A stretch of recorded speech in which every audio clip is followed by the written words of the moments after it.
Through the eyes of travellers. इस chapter में हम बात करेंगे कुछ ट्रेवलर्स की, कुछ अकाउंट्स की, पान पत्तों की, सौंफ सुपारी की। तो सीधे स्टार्ट करते हैं। इस एक वीडियो में इस चैप्टर की हर एक लाइन को हम कवर कर लेंगे। तो सीधे हम देखते हैं इस चैप्टर में है क्या।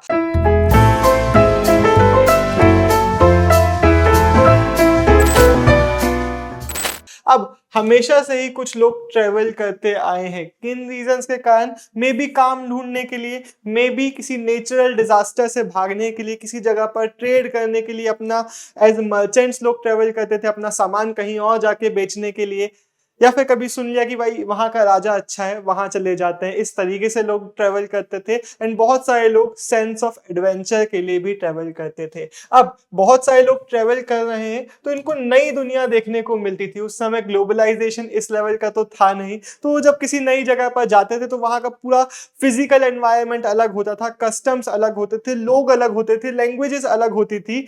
एंड बहुत सारे इनमें से लोग इन नई चीजों पे, इस नए एनवायरनमेंट, कस्टम एंड बिलीफ से अडॉप्ट करने की कोशिश कर रहे होते थे। अब इनमें ही कुछ एक्सेप्शनल क्वालिटीज के लोग, कुछ बहुत हाईली नॉलेजेबल लोग ऐसे भी होते थे जो अपने अकाउंट्स लिखते थे, अपने जो टेक्स्ट लिखते थे, और इन चेंजेस के बारे में, इस नई लाइफ के बारे में दुनिया को दिखाने के लिए, या फिर किसी एक पर्टिकुलर इंसान को दिखाने के लिए, या फिर किसी एक ग्रुप को दिखाने के लिए वो अपने टेक्स्ट में डिस्क्रिप्शंस को लिख रहे होते थे। हमारा ये जो पूरा चैप्टर है वो इन्हीं डिस्क्रिप्शन से बना हुआ है। अब हमें ये तो जरूर पता है कि विमेन भी ट्रेवल करती थी, लेकिन हमें इस टाइम पीरियड के कोई भी ऐसे विमेन के अकाउंट्स देखने को नहीं मिले हैं। तो इस चैप्टर में हम सिर्फ और सिर्फ मेन अकाउंट्स देख रहे होंगे। अब जो अकाउंट्स हमें मिले हैं इनमें अलग अलग मैटर हमें देखने को मिलता है। फॉर एग्जांपल कोई एक अकाउंट है, बेसिकली अकाउंट मतलब जो हम इनके टेक्स्ट की बात करें जो ये लोग छोड़ के जा रहे थे। अब किसी में कोर्ट लाइफ को बताया गया है कि राजा जी का कोर्ट कैसा होता था, वहां पे डील कैसे किया जाता था अलग अलग चीजों को। किसी में रिलीजियस इश्यूज पे डिटेल्स हमें देखने को मिलती है, तो किसी में आर्किटेक्चरल फीचर्स और मॉन्यूमेंट्स के बारे में डिस्क्रिप्शन हमें देखने को मिल जाता है। ऐसा ही एक डिस्क्रिप्शन हमें देखने को मिला है विजयनगर एम्पायर का 15th सेंचुरी का डिस्क्रिप्शन, जिसकी हम बात करेंगे चैप्टर नंबर 7 में। इस चैप्टर में हम इनकी बात नहीं करने वाले, लेकिन एक बहुत इंपॉर्टेंट नाम है, आपको याद रखना है, अब्दुल रजाक समरकंदी। ये भाई साहब आए थे हेरात से। हेरात कहाँ है? प्रेजेंट डे अफगानिस्तान का जो रीजन है वहां से ये साहब आए थे। एक पर्शियन डिप्लोमेट, एक पर्शियन इन्वॉय थे, एक मैसेंजर थे, पर्शियन एम्बेसडर थे, जो वहां से हमारे इंडियन सब कॉन्टिनेंट में आए थे। एंड इन्होंने हमारे 15th सेंचुरी के विजयनगर एम्पायर के बारे में बहुत कुछ हमें डिटेल्स दी। लेकिन चलो इनकी ज्यादा बात हम करेंगे चैप्टर नंबर 7 में। तो अभी हम किसकी बात करने वाले हैं? अभी हम यहाँ पे 3 नाम हमें देखने को मिलेंगे, उनकी बात करेंगे। उसके पहले एक और छोटा सा पॉइंट है कि अब देखो कुछ लोग तो ऐसे होते थे कि भाई हेरात से इंडिया आ गए, कोई फ्रांस से इंडिया आ गया, कोई कहीं और से इंडिया आ गया। लेकिन कुछ लोग ऐसे भी होते थे जो वहीं के वहीं ट्रेवल कर लेते थे। फॉर एग्जाम्पल हमें ऐसे भी अकाउंट्स देखने को मिले हैं मुगल एम्पायर के टाइम पीरियड के, कि भाई मुगल एम्पायर के विद इन ही लोग ट्रेवल कर रहे हैं, कि भाई यहाँ से वहां चले गए, वहां के एडमिनिस्ट्रेशन के बारे में लिख रहे हैं, वहां के आर्किटेक्चर, वहां के बिलीव्स के बारे में लिख रहे हैं, वहां के ऑब्जर्वेशंस को रिकॉर्ड कर रहे हैं। तो हमें ये भी देखने को मिलता है कि दूर दूर लोग जा रहे थे। फिर हमें ऐसे भी लोग देखने को मिल जाते हैं जो यहीं के अलग अलग कस्टम्स को रिकॉर्ड कर रहे थे, फोकलोर, जो किस्से कहानियां थे, जो ट्रेडिशंस थे, खुद के लैंड के ट्रेडिशंस वगैरह भी एक्सप्लोर करके उसको टेक्स्ट वगैरह में लिख रहे थे। इस चैप्टर के लिए एक बहुत बढ़िया रिकमेंडेशन मैं आपको दे रहा हूं, हाईली रिकमेंडेड कि आप सब लोग ये चीज करें। आप 3 पेज बना लें, 1 पेज, 2 पेज, 3 पेज, और 3 नाम हम देखेंगे, उनकी हेडिंग इस पेज में आप दे दें। पहला नेम है हमारे पास अल बिरूनी। ये भाई साहब कौन थे? ये भाई साहब आए थे उज्बेकिस्तान से। उज्बेकिस्तान मतलब कहाँ? ये इंडिया है, तो यहाँ से थोड़ा सा लेफ्ट अगर आप चले जाएं, पाकिस्तान से थोड़ा लेफ्ट की ऊपर तरफ चले जाएं तो वहां पे उज्बेकिस्तान है। तो अब इनका आपने 1 पेज में हेडिंग दे दी। अब इनकी जो भी डिटेल्स आएंगी उनको एकदम शॉर्ट में इसके सामने आप लिखते चले जाएं। फॉर एग्जाम्पल आप लिख सकते हैं कि कब आए थे, 11th सेंचुरी के थे, 11th सेंचुरी में ये इंडिया आए थे। सेकंड नेम है हमारे पास इब्न बतूता, जो कहां से आए थे? मोरक्को से आए थे। अब मोरक्को कहां है? हमारा ये इंडिया है, लेफ्ट साइड अगर आप मैप में चले जाएंगे तो वहां पे अफ्रीका का कॉन्टेंट आता है। तो अफ्रीका के एकदम टॉप लेफ्ट साइड से, नॉर्थ वेस्टर्न अफ्रीका से ये आए थे, पधारे थे 14th सेंचुरी में। एंड थर्ड नेम है हमारे पास फ्रांसुआ बर्नियर, पता है फ्रेंकोइस लिखा है, इनका प्रोनाउंसिएशन फ्रांसुआ होता है, तो आप फ्रेंकोइस चाहें स्पेलिंग याद करने के लिए तो फ्रेंकोइस बुलाएं।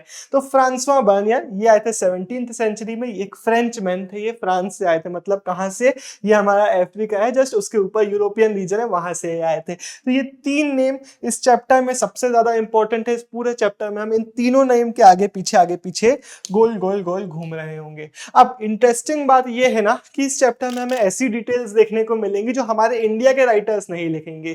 क्यों नहीं लिखेंगे इंडिया के राइटर्स? क्योंकि मेरे लिए बहुत कॉमन चीज है कि कोई पान खा रहा है, मेरे लिए बहुत कॉमन चीज है कि हम भाई सुबह चाय पी रहे हैं, लेकिन अगर कोई फिरंगी आएगा तो उसके लिए वो चाय भी बड़ी इंटरेस्टिंग चीज होगी, तो वो उस चाय के बारे में भी लिखेगा, वो अदरक कूटने के बारे में भी लिखेगा। इसलिए जब हम इस चैप्टर को पढ़ेंगे तो आपको ऐसे ऐसे डिस्क्रिप्शन देखने को मिलेंगे जो हमारे लिए बड़े ऑर्डिनरी थे, बट ये लोग लिख रहे थे। तो जो एक प्रॉब्लम हमारे सामने हमेशा होती है कि ऑर्डिनरी लाइफ के बारे में नहीं लिखा जाता है। जो राइटर्स होते हैं वो ग्रांड इवेंट्स को लिखते हैं, वो राजा के बारे में लिखते हैं, बड़ी बड़ी एक्टिविटीज लिखते हैं, वो इनके साथ नहीं होगा। इनको तो ऑर्डिनरी चीजें भी नहीं लग रही होंगी, इसलिए वो ऑर्डिनरी चीजों के बारे में लिखेंगे। एंड हेंस हमें इसलिए जो ट्रेवलर्स के अकाउंट्स है वो बहुत हेल्प करते हैं हिस्ट्री को रिकंस्ट्रक्ट करने में। लेकिन ऑब्वियसली इनकी हर एक बात सच भी नहीं होगी, बहुत सारी गलतियां भी करेंगे, उसको भी हम यहाँ पे देख लेंगे। तो सीधे स्टार्ट करते हैं अल बिरूनी के डिस्क्रिप्शन से, और उन्होंने जो किताब लिखी उसका नाम है किताब उल हिंद। तो अल बिरूनी कौन थे, ये आप हेडिंग अपने वो हेडिंग आप बना चुके हैं। अब उस पेज में आप क्या क्या लिख सकते हैं वो भी मैं आपको बता देता हूं। बर्थ इनका कब हुआ? 973 में। कहां पे? ख्वारिज़म में, जो कहां है, प्रेजेंट डे उज्बेकिस्तान में है। तो आप नोट्स में 973 और ख्वारिज़म लिख सकते हैं, उज्बेकिस्तान में लिखना चाहे तो ब्रैकेट में लिख लें, बाकी उज्बेकिस्तान याद करना इजी है, ख्वारिज़म से ही याद हो जाएगा, तो इसको स्किप भी कर सकते हैं। अब ये एक बहुत इंपॉर्टेंट डिटेल है, एमसीक्यू में भी आ सकती है, इनका क्वेश्चन ऐसे ही पूछा जा सकता है कि इनके बारे में इनका लाइफ स्केच आप दें तो क्या क्या लिखना पड़ेगा, इस पूरे पैराग्राफ को एक्सप्लेन करना पड़ेगा। तो ये चीज बहुत इंपॉर्टेंट हो गई। अब ख्वारिज़म के बारे में कुछ इंपॉर्टेंट चीज बताई गई है कि ख्वारिज़म एक बहुत इंपॉर्टेंट सेंटर ऑफ लर्निंग था, जहां पे अल बिरूनी साहब को बहुत हाई क्वालिटी एजुकेशन मिली। उस टाइम की जो बेस्ट एजुकेशन पॉसिबल थी वो इन्हें मिली। अब हर एक चीज लिखने की जरूरत नहीं है, बेसिक इंफॉर्मेशन है, आपको याद रहेगी। एंड ये इंफॉर्मेशन बाकियों के लिए भी हम देखेंगे कि उनके लिए भी सही थी, उन लोग को भी अच्छी एजुकेशन मिली थी। अब ये कौन सी लैंग्वेजेस में वेल वर्स्ड थे, इनसे सीरियाक, अरेबिक, पर्शियन, हिब्रू और संस्कृत लैंग्वेज अच्छे से आती थी। इनको ग्रीक लैंग्वेज भले ही नहीं आती थी, लेकिन फिर भी इन्होंने प्लेटो और बाकी ग्रीक फिलोसोफर्स के जो वर्क्स थे उनके ट्रांसलेशंस पढ़े थे, उनके अरेबिक ट्रांसलेशंस को पढ़ के उन्होंने उनका भी नॉलेज गेन किया था। अब यहाँ पे होता है एक बहुत इंपॉर्टेंट सीन, 1017 भी आप अपने नोट्स में लिख सकते हैं।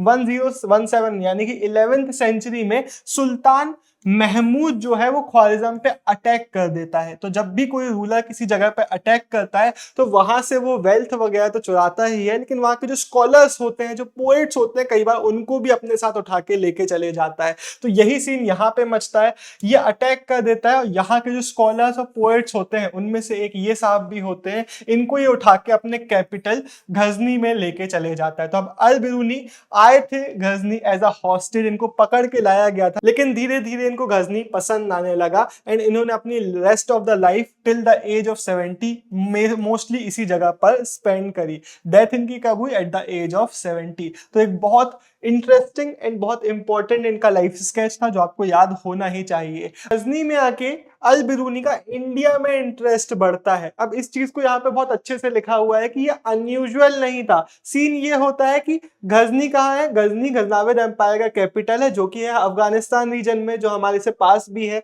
अब गजनाविद एम्पायर में हमारा जो पंजाब रीजन है वो भी आ जाता है, तो इसलिए इन लोगों के बीच में कनेक्शन हो जाता है। अब ट्रेड हो रहा है इंडिया का, इनके साथ लोगों का कम्युनिकेशन हो रहा है और एक अंडरस्टैंडिंग डेवलप हो गई है। इसके अलावा बहुत सारे जो संस्कृत वर्क्स थे एस्ट्रोनॉमी में, मैथमेटिक्स में, मेडिसिन में, इनको अब अरेबिक में कन्वर्ट कर दिया गया था, ट्रांसलेट कर दिया गया था 8th सेंचुरी के बाद से, उसको भी ये पढ़ रहे थे। जब पंजाब इसका पार्ट बन चुका था गजनविद एम्पायर का और कनेक्शन हमारा डेवलप हो चुका था, उसके बाद देखने को मिलता है कि अल बिरूनी ने बहुत सारा टाइम इंडिया में भी और इंडियन स्कॉलर्स के साथ भी स्पेंड किया। ये चीज आप लिख के आएंगे। अब ये सारी चीजें नोट्स में लिखने की जरूरत नहीं है क्योंकि ये इजी चीज है, ये सुन के भी याद हो जाती है। तो अब सुन ले क्या हुआ। अल बिरूनी ने बहुत सारा टाइम हमारे इंडिया के ब्राह्मण प्रीस्ट और जो स्कॉलर्स थे उनके साथ स्पेंड किया, जहां पे इन्होंने संस्कृत सीखी। तो संस्कृत पहले से ही नहीं आती थी, इन्होंने यहाँ के स्कॉलर्स के साथ सीखी। इन्होंने हमारे जो रिलीजियस टेक्स्ट वगैरह थे, जो फिलोसफिकल टेक्स्ट थे, उनको पढ़ा। एंड इनकी जो आइटिनरी है, मतलब क्या कि किन किन जगहों पे इन्होंने ट्रेवल किया, किस किस टाइम पीरियड में, ये तो एग्जैक्टली क्लियर नहीं है, लेकिन हमें ये जरूर पता है कि इन्होंने एक्सटेंसिवली इंडिया में ट्रेवल किया, पंजाब रीजन में बहुत ट्रेवल किया और नॉर्दर्न इंडिया में इन्होंने काफी ज्यादा ट्रेवल किया। अब इस टाइम पीरियड पे जो ट्रेवल लिटरेचर है कि भाई हम घूम रहे हैं और टेक्स्ट के बारे में लिख रहे हैं, बेसिकली ट्रेवल व्लॉग वगैरह जो है वो ऑलरेडी काफी ज्यादा पॉपुलर था। अरेबिक लिटरेचर में बहुत सारा टेक्स्ट ट्रेवल लिटरेचर का लिखा जा रहा था। अब ये लिटरेचर जो है हमारी ट्रेवल लिटरेचर, ये अलग अलग लैंड्स के बारे में, for example as far as desert, Sahara desert in the west and river Volga जो कि हमारे यूरोप में है इन द नॉर्थ, तो हमारे अफ्रीकन रीजन, हमारे यूरोपियन रीजन, इन सारे लैंड्स का भी टेक्स्ट लिखा जा रहा था। तो इवन दो हमारे इंडियन रीजन में इनके जो टेक्स्ट थे वो मे भी इतना ज्यादा नहीं पढ़े जा रहे होंगे, लेकिन अल बिरूनी जो टेक्स्ट लिख रहे थे अराउंड 1500s में इनको आउटसाइड इंडिया डेफिनेटली पढ़ा जा रहा था। अब एक बॉक्स यहाँ साइड में हम देखते हैं, अल बिरूनी की एक एक्सपर्टीज थी अलग अलग लैंग्वेजेस में। हमने देख लिया कि कितनी सारी इनको लैंग्वेजेस आती थी, जिसके कारण ये अलग अलग लैंग्वेजेस को कंपेयर कर सकते थे, अलग अलग टेक्स्ट को पढ़ के उनको ट्रांसलेट वगैरह का काम कर सकते थे। तो इन्होंने बहुत सारे जो संस्कृत वर्क्स थे, फॉर एग्जाम्पल पतंजलि एक इंडियन स्कॉलर है जिनके ग्रामर पे वर्क बहुत ज्यादा पॉपुलर है, तो उनको इन्होंने पढ़ा और अरेबिक में ट्रांसलेट किया। और इनके जो ब्राह्मण फ्रेंड्स वगैरह होते थे उनके लिए जो ग्रीक यूक्लिड मैथमेटिशियन के जो वर्क्स वगैरह थे उनको इन्होंने संस्कृत में ट्रांसलेट किया। एक और पैराग्राफ हमें यहाँ पे देखने को मिल रहा है, बिरूनी साहब बता रहे हैं कि मेरा टेक्स्ट उनके लिए जो क्वेश्चन करना चाहते हैं हिंदूज के साथ, रिलीजियस क्वेश्चंस वगैरह है, फिर जो उनको समझना चाहते हैं, उनके साथ खुद को लिंक करना चाहते हैं, तो उनके लिए मैं अपना text as a repertory of information, as a collection of information लिख रहा हूँ। हिंदूज का मतलब हिंदू नहीं होता, हिंदूज का मतलब हम यहाँ आके, अभी जरा इस बॉक्स को देखो, काफी इंटरेस्टिंग आपको लगेगा। जब आप टर्म हिंदू सुनते हो तो सीधे आपके दिमाग में एक रिलीजियस लिंक आ जाता है, लेकिन यहाँ पे इस हिंदू वर्ड का ओरिजिन आप देखोगे, ये एक ओल्ड पर्शियन वर्ड है जो कि 6th और 5th सेंचुरी बीसी में यूज किया जाता था। सिंधु रिवर जो इंडस रिवर है उसके ईस्ट में रहने वाले लोग थे उनके लिए। फिर जब अरब्स आते हैं तो उन्होंने इस पर्शियन यूजेज को कंटिन्यू रखा और इस रीजन को बुलाया अल हिंद, और यहाँ के लोगों को बाद में बुलाया जाने लगा हिंदी। फिर जब टर्क्स आते हैं तो यहाँ के लोगों को, मतलब इंडस के ईस्ट के लोगों को बुलाया जा रहा है हिंदू। यहाँ पे कोई रिलीजन की आपके बात नहीं की जा रही है, यहाँ के सारे लोगों को हिंदू टर्म से रेफर किया जा रहा है, उनके लैंड को हिंदुस्तान टर्म से और उनकी लैंग्वेज को हिंदवी टर्म से। यहाँ पे कोई रिलीजियस लिंक है ही नहीं, जो रिलीजियस लिंक्स हैं वो तो बहुत बाद में आते हैं। हम बात करते हैं अब किताबुल हिंद की। हो सकता है क्वेश्चन यही पूछ ले, किताबुल हिंद किसका हमारा टेक्स्ट है, तो वही इंसान जिसकी हमने पिछले पेज में बात करी थी, बिरूनी। बिरूनी का है किताबुल हिंद। अब इसको कौन सी, इसका 3 मार्क का क्वेश्चन आता है जो कि आपको ये पूरी डिटेल पूछता है। तो 3 मार्क के लिए आएगा तो क्या क्या लिखोगे, पहले आप यहीं से बनाना चालू करोगे कि बिरूनी की जो किताबुल हिंद है इसको अरेबिक में लिखा गया है। ये सिंपल और ल्यूसिड है, मतलब काफी सिंपल लैंग्वेज में काफी इजी टू अंडरस्टैंड तरीके से इसको लिखा गया है। ये काफी ज्यादा वॉल्यूमिनस टेक्स्ट है, ये आप टर्म यूज करेंगे, बहुत बड़ा टेक्स्ट है जिसमें हमें बहुत सारे चैप्टर्स देखने को मिल जाते हैं। 80 चैप्टर्स में अराउंड इसको डिवाइड किया गया है, जिसमें अलग अलग सब्जेक्ट्स हैं। जैसे कि ये थोड़ा सा याद करना पड़ेगा, तो इसको एक बार अच्छे से सुन लो, चाहो तो आप मार्क भी कर सकते हो, लिख भी सकते हो। क्या क्या टेक्स्ट हमें देखने को मिलते हैं इसमें, religion and philosophy, festivals, astronomy, alchemy, manners and customs, social life, weights and measures, iconography, laws and metrology. ये सारे अलग अलग सब्जेक्ट्स हैं जो हमें इसमें देखने को मिल जाते हैं। यहाँ पे मेट्रोलॉजी का मतलब बताया गया है साइंस ऑफ मेजरमेंट, लेकिन मुझे बड़ा इंटरेस्टिंग लगता है कि एल्केमी का मतलब नहीं बताया गया है। बेसिकली अगर आप लोहे को सोने में बदल दो या फिर आप ऐसा कुछ मैजिकल पोशंस वगैरह डेवलप करो तो उसको एल्केमी बोलते हैं। बट अब इसका मीनिंग आपसे नहीं पूछा जाएगा, मेट्रोलॉजी का मीनिंग आपसे एमसीक्यू वगैरह में पूछा जा सकता है। अब ये सब आपने एक्सप्लेन कर दिया, उसके बाद आप लिखेंगे जनरली। पता नहीं क्यों बहुत सारे बच्चे यहाँ पे लिख देते हैं कि ये हमेशा होता है, हमेशा नहीं लिखा गया है, जनरली। हमेशा नहीं, पर जनरली जनरली हमें देखने को मिलता है कि अल बिरूनी ने एक डिस्टिंक्टिव स्ट्रक्चर को फॉलो किया है अपने टेक्स्ट में। वो स्ट्रक्चर क्या है आप एक्सप्लेन करेंगे कि हर एक चैप्टर एक क्वेश्चन से स्टार्ट होता है, फिर उसका डिस्क्रिप्शन हमें देखने को मिलता है। अब सिर्फ इतना नहीं लिखना, बहुत सारे बच्चे कहते हैं डिस्क्रिप्शन देखने को मिलता है बस इतना लिख के आगे बढ़ जाते हैं। नहीं, आप यहाँ पे ये भी लिखेंगे कि जो डिस्क्रिप्शन है वो बेस्ड ऑन सांस्कृतिक ट्रेडिशंस होता है, क्योंकि इन्होंने अपना टाइम किसके साथ स्पेंड किया है, जो सांस्कृतिक हमारे प्रीस्ट वगैरह हैं, संस्कृत स्कॉलर्स है उनके साथ, तो उनके ही टेक्स्ट को ये पढ़ रहे थे और उसके बेसिस पे इंडिया का इन्होंने डिस्क्रिप्शन लिखा है। और फिर कंक्लूजन ये करते हैं अलग कल्चर के साथ कंपैरिजन करके। तो एक बेसिक स्ट्रक्चर है जो जनरली ये फॉलो अपने टेक्स्ट में कर रहे थे। बहुत सारे प्रेजेंट डे स्कॉलर्स ये बोलते हैं कि जो ज्योमेट्रिक स्ट्रक्चर हमें इनके टेक्स्ट में देखने को मिलता है कि सिमिलर डिस्टिंक्टिव स्टाइल फॉलो किया जा रहा है, ये इसलिए आ रहा है क्योंकि उनका मैथमेटिकल ओरिएंटेशन था। बेसिकली मैथ्स में भी वो इन्वॉल्व थे, मैथमेटिकल ट्रेनिंग उनकी थी, जिसके कारण उनके टेक्स्ट में हमें प्रिसीजन और प्रेडिक्टेबिलिटी देखने को मिलती है। तो इस पॉइंट को भी आप लिख रहे होंगे। अब बिरूनी के बारे में यहाँ पे एक लास्ट लाइन ये लिखी हुई है कि बिरूनी जिन्होंने अपना टेक्स्ट अरेबिक में लिखा, किसके लिए लिखा था? Peoples living along the frontiers, हमारे इंडियन सबकॉन्टिनेंट के बॉर्डर्स के आजू बाजू रहने वाले जो लोग थे वो कल्चर्स को जानना चाहते थे, मे बी उनके लिए इन्होंने अपना टेक्स्ट लिखा था। इससे रिलेटेड हमने पीछे जाके एक बॉक्स भी देखा था। ये हमारे इंडिया के बहुत सारे टेक्स्ट के जो ट्रांसलेशंस थे या फिर अडॉप्टेशंस थे संस्कृत के, पाली के और प्राकृत के, इनसे फेमिलियर थे। ट्रांसलेशन में और अडॉप्टेशन में अंतर क्या होता है? ट्रांसलेट मतलब होता है कि जो भी लिखा है उसको सेम का सेम आपने ट्रांसलेट कर दिया, मान लेते संस्कृत से आपने इंग्लिश में कर दिया। लेकिन अडॉप्टेशन मतलब होता है कि संस्कृत टेक्स्ट को आपने इंग्लिश के हिसाब से उसको लिखा। फॉर एग्जांपल यहाँ पे कोई मुहावरा है तो मुहावरा आप इंग्लिश में लिख दोगे, इंग्लिश रीडर को समझ में ही नहीं आएगा। लेकिन अगर आपने उस मुहावरे को एक किसी और दूसरे इंग्लिश इडियम के साथ चेंज करके लिख दिया तो थोड़ा सा आपने चेंज कर दिया वर्ड्स को, लेकिन उसका मीनिंग सेम आपने रखा हुआ, तो इसको हम बोलते हैं अडॉप्ट करना किसी टेक्स्ट को। तो जो हमारे अलग अलग लैंग्वेजेस के ट्रांसलेशंस और अडॉप्टेशंस थे उनके अलग अलग टॉपिक्स होते थे। फेबल्स मतलब जो किस्से कहानियां होते थे, या फिर एस्ट्रोनॉमी में और मेडिसिन में वर्क्स होते थे, इन सारी चीजों को ये पढ़ रहे थे। हालांकि ये कई बार क्रिटिकल थे कि इनको किस तरीके से लिखा गया, उनको थोड़ा इंप्रूव करना चाहते थे, वो उनको अच्छे नहीं लगते थे, लेकिन इन सारे टेक्स्ट को ये पढ़ रहे थे। अब बात करते हैं हमारे इस चैप्टर के सेकेंड मेन कैरेक्टर की, जो कि है इन नो पर्टिकुलर ऑर्डर, जो कि है हमारे इब्न बतूता साहब। हो सकता है क्वेश्चन आपसे पूछ ले उन्होंने कौन सा टेक्स्ट लिखा। इनके टेक्स्ट का नाम आप अपने नोट्स में जरूर मेंशन करें। इनके टेक्स्ट का नाम है रिहला। इन्होंने रिहला कौन सी लैंग्वेज में लिखा? वही हमारी लैंग्वेज अरेबिक में इनका टेक्स्ट हमें देखने को मिलता है, जिसमें हमें बहुत रिच एंड इंटरेस्टिंग सोशल और कस्टम लाइफ के, कल्चरल लाइफ के बारे में डिटेल्स देखने को मिल जाती है। कौन से टाइम पीरियड की, ये चीज हम पहले ही लिख चुके हैं, अगर आपने लिखी थी तो 14th सेंचुरी के बारे में हमें डिस्क्रिप्शन इनके टेक्स्ट के थ्रू मिलेगी। अब इनका बर्थ कहाँ हुआ था? एक मोरक्कन ट्रेवलर थे, मोरक्को के टैंजियर में इनका बर्थ हुआ था। कौन सी फैमिली में? काफी एजुकेटेड फैमिली। इनकी जो फैमिली थी काफी रिस्पेक्टेबल और एजुकेटेड थी। हो सकता है इसका क्वेश्चन आ जाए, इनकी फैमिली किस चीज के लिए जानी जाती थी? इनकी फैमिली जानी जाती थी expertise in Islamic religious law, basically शरिया। शरिया टर्म को हम कौन से तो भी चैप्टर में, किसी तो भी चैप्टर में बहुत डिटेल में देखेंगे। अभी के लिए इसका सिंपल मीनिंग आप समझ लें। शरिया हमारा इस्लामिक रिलीजियस लॉ है, जिसके हिसाब से चलना होता है। बोला जाता था रूलर वगैरह है उनको इस शरिया को इम्पोज करना होता था, शरिया के हिसाब से रूल करना होता था। तो शरिया को इस्लामिक जो स्कॉलर्स होते थे वो पढ़ते थे। इनकी फैमिली उस चीज के लिए जानी जाती थी, तो इनको भी अपने फैमिली ट्रेडिशंस के हिसाब से काफी अच्छी एजुकेशन प्रोवाइड की गई, लिटरेरी एंड स्कॉलिस्टिक। वैसे एक चीज है ना, एनसीईआरटी के बारे में आप नोटिस कर सकते हैं कि हर जगह पर जहां पे ये किसी चीज को एक्सप्लेन करने की कोशिश करते हैं, दो टर्म यूज करते हैं, streets and roads, literary and scholastics, poets and bards. तो ऐसे दो जो टर्म है आप एक भी यूज कर सकते हैं तो भी काम चल जाएगा आपका।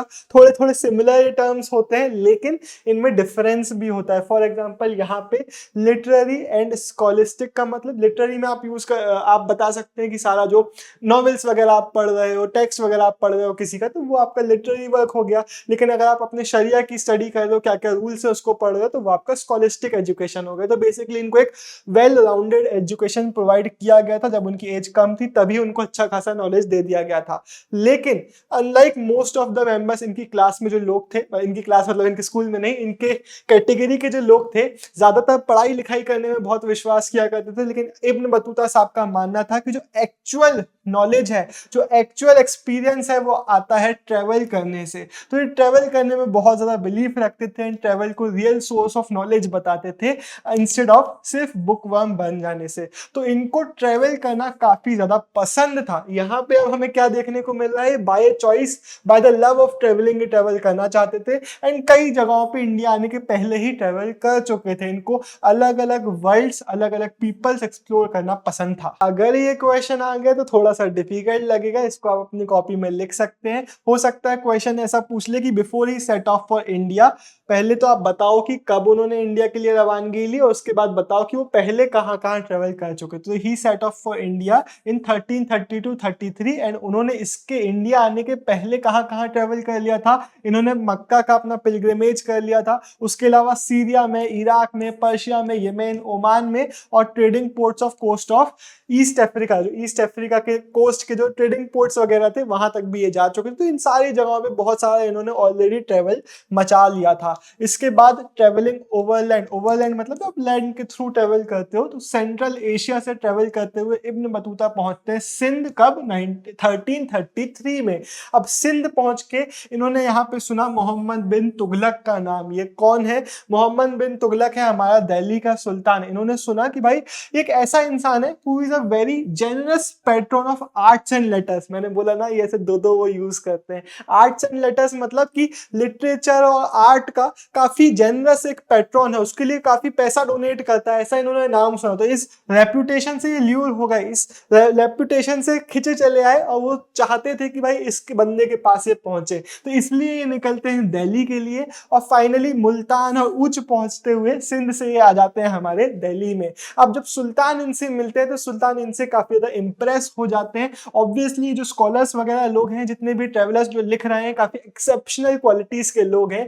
तो हमारे जो सुल्तान है वो इनकी स्कॉलरशिप से इंप्रेस होकर इनको काजी बना देते हैं। काजी का मीनिंग भी पूछा जा सकता है, काजी मतलब एक जज बना देते हैं। लेकिन फिर इनका थोड़ा सा रिश्ता डगमगा जाता है, इसके बारे में आप लिख के आएंगे। कुछ साल इस पोजीशन में सर्व करते हैं, लेकिन जब रिश्ता डगमगा जाता है तो इनको जेल में डाल दिया जाता है। लेकिन फिर जब रिश्ते क्लियर होते हैं, मिसअंडरस्टैंडिंग्स खत्म होती है, तो वापस से इनको निकाल दिया जाता है जेल से एंड सुल्तान साहब इनको इंपीरियल सर्विस में रिस्टोर कर लेते हैं, मतलब वापस अपने रॉयल सर्विस में इंक्लूड कर लेते हैं। इनको 1342 में, 1332 33 याद रखना है, अब 1342 याद रखना है, 1342 में भेजा जाता है चाइना। इनसे बोला जाता है कि जाओ चाइना के जो मंगोल रूलर हैं उनके पास हमारा सुल्तान का इनवॉय बन के जाओ, एम्बेसडर बन के जाओ, हमारा एक रिप्रेजेंटेटिव बन के जाओ हमारे मंगोल रूलर के पास। तो ये यहाँ अपना नया असाइनमेंट लेके निकल पड़ते हैं। लेकिन ऑब्वियसली घुमक्कड़ आदमी है ये, तो ये सीधा चाइना नहीं जाता है, उसके पहले कई जगहों पे जाता है। सेंट्रल इंडिया से होता हुआ ये जाता है मलाबार कोस्ट। ये इंडिया का जो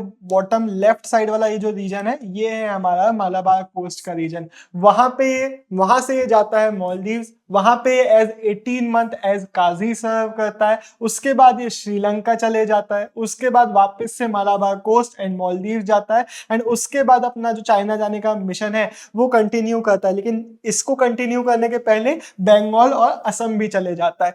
एनसीईआरटी थोड़ा सा थक गई थी अलग अलग नाम लिखने के पहले, इसलिए उसने बीच में डाल दिया कि अपना चाइना का मिशन कंटिन्यू करता है, लेकिन उसके पहले फिर यहाँ सीधे लिख दो भाई, ठीक है पढ़ रहे हैं इतने जाए तो पढ़ लेंगे, तुम डरो मत हम लोगों से, ठीक है। तो बंगाल और असम भी जाता है और फिर अपना चाइना जाने का मिशन कंटिन्यू करता है। लेकिन उसके पहले वो सुमात्रा के लिए शिप लेता है और फिर वहां से एक शिप लेता है जहां से जाता है चाइनीज पोर्ट टाउन ऑफ ज़ेटून। एक सेकेंड जूम कर लें दो।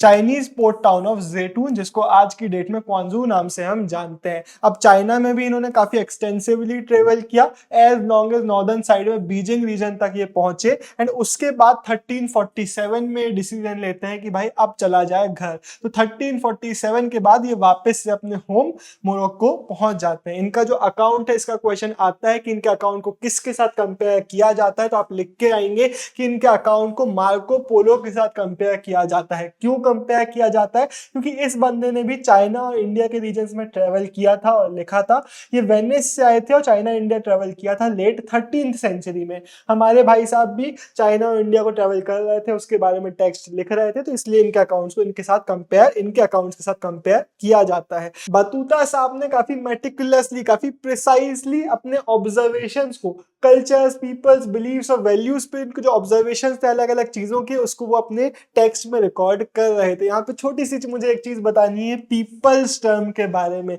पीपल टर्म खुद से ही प्लूरल होता है। अगर आपको 100 लोगों के बारे में कुछ लिख रहे हो तो वहां पे आप ये नहीं लिखोगे 100 पीपल्स वर देयर, नहीं, आप 100 पीपल लिखोगे। लेकिन अगर उन 100 पीपल में डाइवर्सिटी है, अलग अलग वेरियस कल्चर्स के लोग हैं, अलग लैंग्वेज बोलने वाले लोग, या फिर किसी भी तरीके की डाइवर्सिटी है, तो वहां पे उस प्लूरल टर्म की प्लूरलिटी को दिखाने के लिए हम पीपल टर्म को पीपल्स कर देते हैं। ऐसे ही चीज होती है फिश के साथ। अगर आपके टैंक में 100 गोल्ड फिश है तो आप उसके लिए 100 गोल्ड फिश टर्म यूज करोगे। लेकिन अगर 100 फिश है, एक गोल्ड है, एक ब्लैक है, एक मॉली है, एक शार्क है, एक वो है, तो आप लिखोगे मेरे टैंक में 100 फिशेस हैं, क्योंकि यहाँ पे फिश में भी प्लूरलिटी है। तो ऐसे फिश भी प्लूरल है, लेकिन फिश की प्लूरलिटी को दिखाने के लिए फिशेस टर्म आप यूज करते हो, यहाँ पे पीपल की जगह पीपल्स टर्म यूज करते हो। चलो अब आगे बढ़ते हैं। ये बंदे के बारे में एक चीज याद रखना है, he was truly a globe trotter.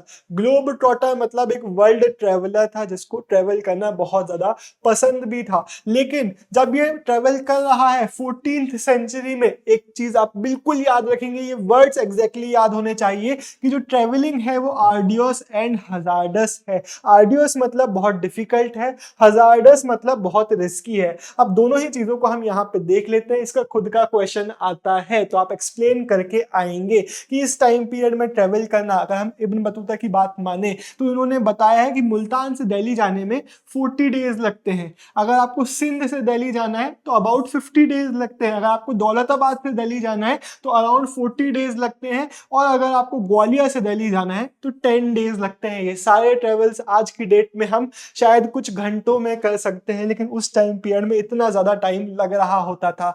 एक और चीज कि बहुत ज्यादा इनसिक्योर होते थे ट्रेवल्स। फॉर एग्जांपल कई बार इनको बैंड ऑफ रॉबर्स अटैक कर देते थे, इसलिए ये लोग कैरावान्स में ट्रेवल करना प्रेफर करते थे। कैरावान से बहुत सारे लोगों के दिमाग में शायद आ जाएगा कि मे बी कार्ट्स वगैरह में ट्रेवल करते थे, लेकिन हिस्टोरिकल सेंस में जब हम कैरावान्स टर्म यूज करते हैं तो उसका मतलब हम बोल रहे हैं कि ये अकेले ट्रेवल नहीं, बल्कि एक ग्रुप ऑफ पीपल के साथ, कई बार इवन जानवर वगैरह के साथ, बुलक कार्ट्स वगैरह में, कई बार पैदल ये लोग ट्रेवल कर रहे होते थे। तो कंपेनियंस के साथ ट्रेवल करते थे, लेकिन कई बार रॉबर्स फिर भी इन पे अटैक कर रहे होते थे। फॉर एग्जांपल ये चीज आप मेंशन करके आएंगे, जब ये मुल्तान से दिल्ली ट्रेवल कर रहे थे तो इनके कैरावैन को अटैक कर दिया गया। बहुत सारे इनके साथ ट्रेवल जो कर रहे थे लोग, उनकी लाइफ्स तक इस अटैक में चली गई। जो सर्वाइव किए इंक्लूडिंग इब्न बतूता, उनको भी काफी सारे वुंड्स हो गए थे, उन पर अटैक हो गया था जिसके कारण इनको इंजरीज वगैरह भी हो गई। तो हेंस इस टाइम पीरियड में ट्रेवल करना आर्डुअस तो था ही, हजार्डस भी था। अब हम जरा एक अलग ही प्रॉब्लम को देख लेते हैं। इन्होंने अपनी रीला में एक्सप्लेन किया, एक बार एक शेख के साथ ट्रेवल कर रहे थे, तब ये बीमार पड़ गए, तो इन्होंने अपने सैयारा मूवमेंट किया, घोड़े के साथ खुद को बांध लिया, क्योंकि वीक फील कर रहे थे, गिर ना जाए इधर उधर, इसलिए इन्होंने बांध लिया खुद को।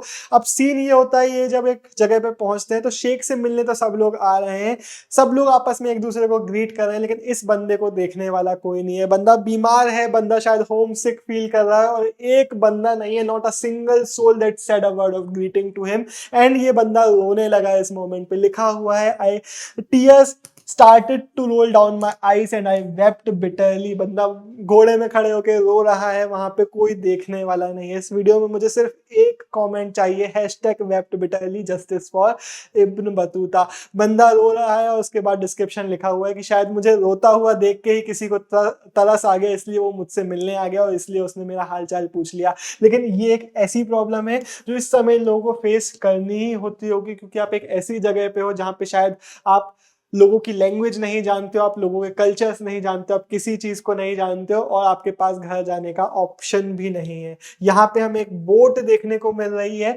अगर ये बाय चांस एमसीक्यू में आता है तो बहुत इजी रहेगा, क्योंकि बोट देख के ही समझ में आ रही है कि भाई एक बोट है जिसमें हमें लोग देखने को मिल रहे हैं। एक टेराकोटा स्कल्पचर है जो हमें बंगाल के एक टेम्पल में देखने को मिल जाता है। यहाँ साइड में हमें देखने को मिल रहा है कि रॉबर्स अटैक कर रहे हैं। अगर आप इसको जितने पास से मैं देख रहा हूँ इतने पास से देखोगे तो समझ में आएगा कि लोग भाग रहे हैं, मे बी इन पे अटैक हो रहा है इसलिए भाग रहे हैं। तो एक 16th सेंचुरी मुगल पेंटिंग हमें देखने को मिल जाती है। अब हम देखते हैं इस रीला के एक और एग्जर्प्ट। तो इसमें इन्होंने लिखा है कि थर्सडे को मैं निकला और मेरे साथ कोई भी ट्रेवलर नहीं था, ना तो कोई कैरावान था। यहाँ पे आपको कैरावान टाइम का मीनिंग भी समझ में आएगा कि कोई कैरावान नहीं था जिसकी पार्टी में ज्वाइन कर लेता, मेरे साथ कोई नहीं था, मैं अकेला ही निकल रहा था।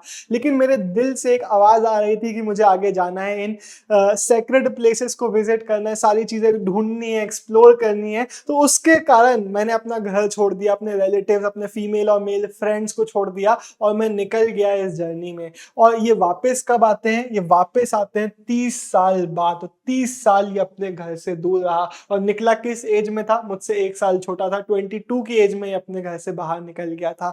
तो इट शोज कि भाई इस टाइम पीरियड में ट्रेवल करना बिल्कुल भी आसान नहीं है। 22 साल की उम्र में आपके साथ ये हो रहा है, तो सोचो कितना डिफिकल्ट होता था इन लोगों के लिए ट्रैवल इस टाइम पीरियड में करना। ये हमें एक मैप देखने को मिल रहा है। ऊजा मतलब जो ऊच था, जिसको हमने ऊच स्पेलिंग देखी थी पीछे की, ऊच और मुल्तान से होते हुए ये दिल्ली आए थे। ये उस टाइम की स्पेलिंग वगैरह यूज की गई है, इसलिए यहाँ पे ऊजा लिखा हुआ है। तो ये हमें एक मैप देखने को मिल रहा है इनके अलग अलग जगहों का जिनको इन्होंने विजिट किया था। अब हम एक काइंड ऑफ कंक्लूडिंग पॉइंट देखते हैं जो आप इस बतूता के लिए लिख पाओगे। Battuta was an inveterate traveller, एक सीजन्ड ट्रेवलर था। इसको ट्रेवल करना बहुत ज्यादा पसंद था। कहाँ कहाँ इसने ट्रेवल किया? North Africa, West Asia, parts of Central Asia, maybe Russia भी गया हो, हमें पता नहीं, बट शायद वहां पे भी गया था। इंडियन सबकॉन्टिनेंट आया, चाइना गया और फिर जाके अपने नेटिव लैंड, अपने घर मोरक्को गया। तो इतनी जगह जब ट्रेवल करके बंदा वापस पहुंचा है, तो मोरक्को का जो रूलर था, लोकल रूलर, उसने इंस्ट्रक्शंस पास किए कि भाई आप स्टोरीज लिखो, ये जो बोल रहा है, जो भी बोलेगा वो आप लिखो अपने टेक्स्ट में,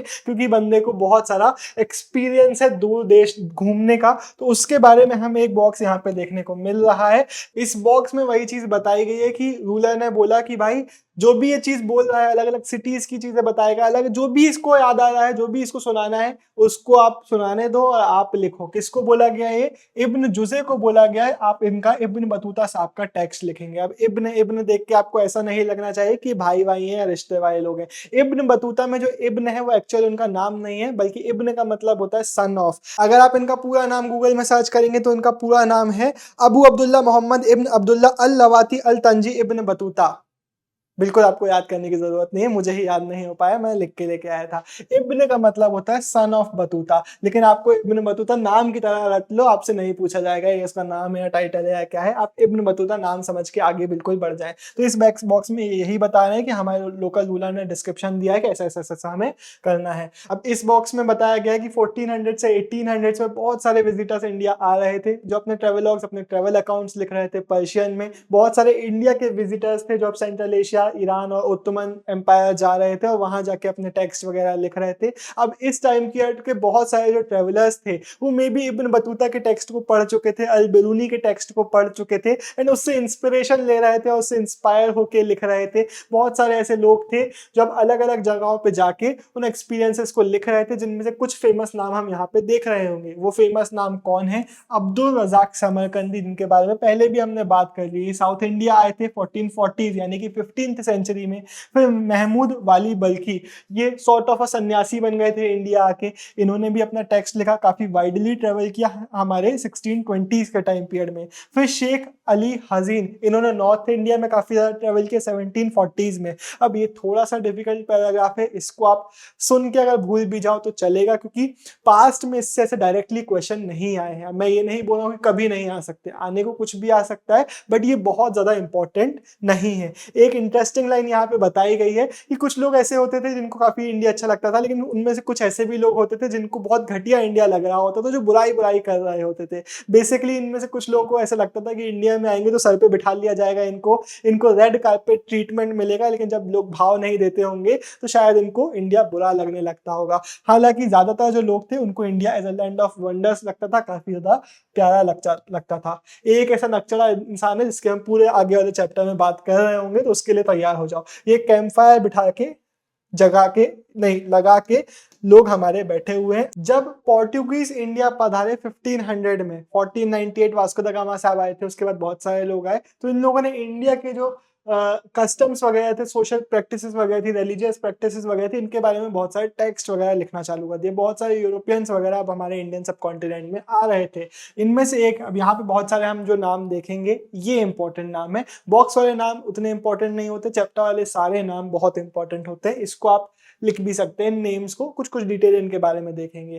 क्वेश्चन कई बार ऐसे ही आ जाता है कि 1500 के बाद जो यूरोपियंस आ रहे थे, जो पोर्टुगीज आ रहे थे, कोई भी टर्म आ सकता है, उनके बारे में आप क्या क्या जानते हैं वो आप मेंशन करेंगे। तो आप इनसे स्टार्ट करेंगे। जेसुइट रॉबर्टो नोबिली साहब, इन्होंने बहुत सारे जो इंडियन टेक्स्ट थे उनको यूरोपियन लैंग्वेजेस में ट्रांसलेट तक किया। जेसुइट टर्म मतलब क्या होता है? सोसाइटी ऑफ जीसस के मेंबर। बहुत सारे लोग ऐसे आते थे जो अक्सर क्रिश्चियनिटी प्रमोट करने वगैरह आते थे, उनमें से एक ऐसे हमारे भाई साहब ये भी थे। इसके बाद अगर पोर्टुगीज का क्वेश्चन आता है तो आप याद रखेंगे one of the best known Portuguese कौन है? Duarte Barbosa. इनका शायद नाम आपने कभी ना कभी सुना भी होगा। इन्होंने हमारे साउथ इंडिया की ट्रेड एंड सोसाइटी के बारे में काफी डिटेल्ड अकाउंट्स लिखे। फिर लेटर 1600 के बाद हमें देखने को मिलता है कि बहुत सारे डच, इंग्लिश और फ्रेंच ट्रेवलर्स थे जो इंडिया आ रहे थे। अब फ्रेंच रूलर एक थे जॉन बाप्टिस्ट ट्रेवर्नियर, इन साहब ने बहुत बार इंडिया को विजिट किया, जिनके बारे में बताया गया कि एटलीस्ट 6 बार ये इंडिया आया। इसके बाद इनके बारे में लिखा हुआ है कि इंडिया की ट्रेडिंग कंडीशन से बहुत ज़्यादा फैसिनेटेड ये थे और इंडिया को ईरान के साथ और उत्तमन एम्पायर के साथ ये कंपेयर कर रहे थे। फिर हमें देखने को मिलते हैं कुछ ट्रेवलर्स, जैसे कि एक इटालियन डॉक्टर थे मनुच्ची, मनुच्ची इसका प्रोनाउंसिएशन था, मनुच्ची था इसका प्रोनाउंसिएशन, मनुच्ची, जो कि यूरोप से इंडिया आ तो गए लेकिन फिर वापस यूरोप कभी गए ही नहीं, इंडिया में ही सेटल होके बस गए। और फिर हमें देखने को मिलता है हमारा नक्चड़ा फ्रांसवा बर्नियर। फ्रांसवा बर्नियर का खुद का क्वेश्चन आते हैं और बहुत ज्यादा इंपॉर्टेंट है। जितना इब्न बतूता और बर्नियर, इब्न बतूता और ब्रूनी इंपॉर्टेंट था, उतना बर्नियर इंपॉर्टेंट है। ये एक फ्रेंचमैन था, ये एक डॉक्टर था, एक पॉलिटिकल फिलोसोफर था और एक हिस्टोरियन था। ये मुगल एम्पायर में आया था इन सर्च ऑफ अपॉर्चुनिटीज। इसने इंडिया में 12 इयर्स का टाइम स्पेंड किया। इसको लिख लें, 1656 से 1668। ये किससे क्लोजली एसोसिएटेड था? मुगल कोर्ट से, क्योंकि ये मुगल कोर्ट में काम करता था। क्या काम करता था? As a physician. फिजिशियन मतलब एज अ डॉक्टर ये काम करता था प्रिंस दारा शोको के अंडर में। प्रिंस दारा शोको कौन थे? शाहजहां का एल्डेस्ट सन था। उसके बाद as an intellectual and scientist ये काम करते थे दानिशमंद के साथ। दानिशमंद खान कौन थे? एक आर्मीनियन नोबल थे मुगल कोर्ट के, उनके साथ ये as a scientist, as a intellectual काम करता था। अब इनके अकाउंट्स के बारे में एक चीज आपको बिल्कुल पता होना चाहिए। पहली चीज यहाँ पे लिखी हुई है कि इन्होंने इंडिया के सेवरल पार्ट्स को विजिट किया और ये जो भी देख रहे थे उसको अपने अकाउंट्स में लिख रहे थे, जिसमें हमें कंपैरिजंस देखने को मिलते हैं। इंडिया की सिचुएशंस को यूरोप की सिचुएशंस के साथ कंपेयर करते हैं, जिसमें यूरोप को सुपीरियर और इंडिया को इंफीरियर दिखाते हैं। इनका क्वेश्चन आता है कि इन्होंने अपने टेक्स्ट किसको डेडिकेट किए? इन्होंने अपने जो मेजर राइटिंग था वो डेडिकेट किया लुई 14 को। ये हमारे किंग ऑफ फ्रांस थे जिनके लिए इन्होंने अपना टेक्स्ट डेडिकेट किया। इनके बहुत सारे जो बाकी के टेक्स्ट थे वो ऐसे ही लिखे गए थे कि मानो इन अ फॉर्म ऑफ लेटर लिखा जा रहा है बाकी इन्फ्लुएंशियल ऑफिशियल्स वगैरह को या फिर किसी फ्रांस के मिनिस्टर्स वगैरह को। कैसे हमें ये चीज पता चलती है कि मे बी वो ऐसे दिखा रहे थे कि इंडिया की सिचुएशन है, इसके कारण हुई है, आपको देखो जो डिसीजन मेकिंग है वो ऐसे ऐसे करनी है, इंडिया की सिचुएशन को देख लो, ऐसा नहीं करना है, ऐसा ऐसा करना है। तो मे बी जो फ्रांस की इंटेलिजेंसिया थी उसको इन्फ्लुएंस करने की कोशिश कर रहे थे। ये यहाँ पे आप ये चीज आप याद रखेंगे कि इंडिया की जो सिचुएशन थी इसको एज अ ब्लीक सिचुएशन दिखाते थे, एज एन इंफीरियर सिचुएशन दिखाते थे इन कंपैरिजन टू यूरोप, जो कि बहुत ज्यादा डेवलप था और बहुत ज्यादा सुपीरियर था। लेकिन हम एक चीज देखेंगे कि हर एक चीज को आपको मानने की जरूरत नहीं है। बहुत सारी चीजें जो इन्होंने पब्लिश करी जो एकदम एक्यूरेट नहीं थी। इसके अलावा आप ये भी याद रखेंगे कि इनका जो पब्लिश्ड वर्क था वो बहुत ज्यादा पॉपुलर जरूर हो रहा था। अब हम फोटो देख लेते हैं। यहाँ पे हमें देखने को मिल रहा है बर्नियर साहब जो कि यूरोपियन कपड़ों में बैठे हुए हैं, यहाँ पे तवर्नियर साहब जो कि इंडियन कपड़ों में खड़े हुए हैं। इसके बाद हम बात करते हैं बर्नियर के वर्क्स की। हमारे बर्नियर भाई का जो काम था, जो भी ये अकाउंट्स लिख रहे थे, उनको फ्रांस में पब्लिश किया गया 1670-71 में और इंग्लिश, डच, जर्मन और इटालियन लैंग्वेजेस में ट्रांसलेट किया गया with in the next 5 years. 1670 और 1725 के पीरियड के बीच में इनके वर्क्स को 8 टाइम्स रिप्रिंट किया गया फ्रेंच में, और 1684 तक इनका जो वर्क था वो 3 टाइम्स प्रिंट किया गया, रिप्रिंट किया गया इंग्लिश में, विच शोज कि इनके वर्क्स की पॉपुलैरिटी बढ़ रही थी और ये प्रिंट वर्जन में पॉपुलराइज हो रहा था। अनलाइक हमारे अरेबिक और पर्शियन के वर्क्स, ये वर्क्स जो थे वो मैन्युस्क्रिप्ट फॉर्म में, मतलब हैंड रिटन फॉर्म में ही सर्कुलेट हो रहे थे, लेकिन हमारे बर्नियर साहब के वर्क प्रिंट हो रहे थे और बार बार रिप्रिंट हो रहे थे क्योंकि उनकी डिमांड मार्केट में बढ़ रही थी। तो ये कुछ डेट है जो आप याद रखेंगे। अरेबियन और पर्शियन के जो, अरेबिक और पर्शियन के जो वर्ड्स थे वो 1800 के पहले एज मैन्युस्क्रिप्ट ही मार्केट में चल रहे थे। अब जरा हम एक दो बॉक्स ऊपर जाके देख लेते हैं। यहाँ पे हमारे बर्नियर साहब के बारे में बताया गया कि जब ये ट्रेवल करते थे तो बहुत बड़ी आर्मी ऑफ मैन के साथ ट्रेवल कर रहे होते थे, घोड़ों के साथ, कैमल्स के साथ, उनके केयर टेकर्स के साथ, इनके केयर टेकर्स के साथ, तो पूरी एक आर्मी होती थी जिनके साथ ये ट्रेवल करते थे। तो उसके बारे में यहाँ पे डिस्क्रिप्शन दिया हुआ है कि क्या क्या चीजों को वो अपने साथ लेके जाते थे। इसको अगर आप चाहें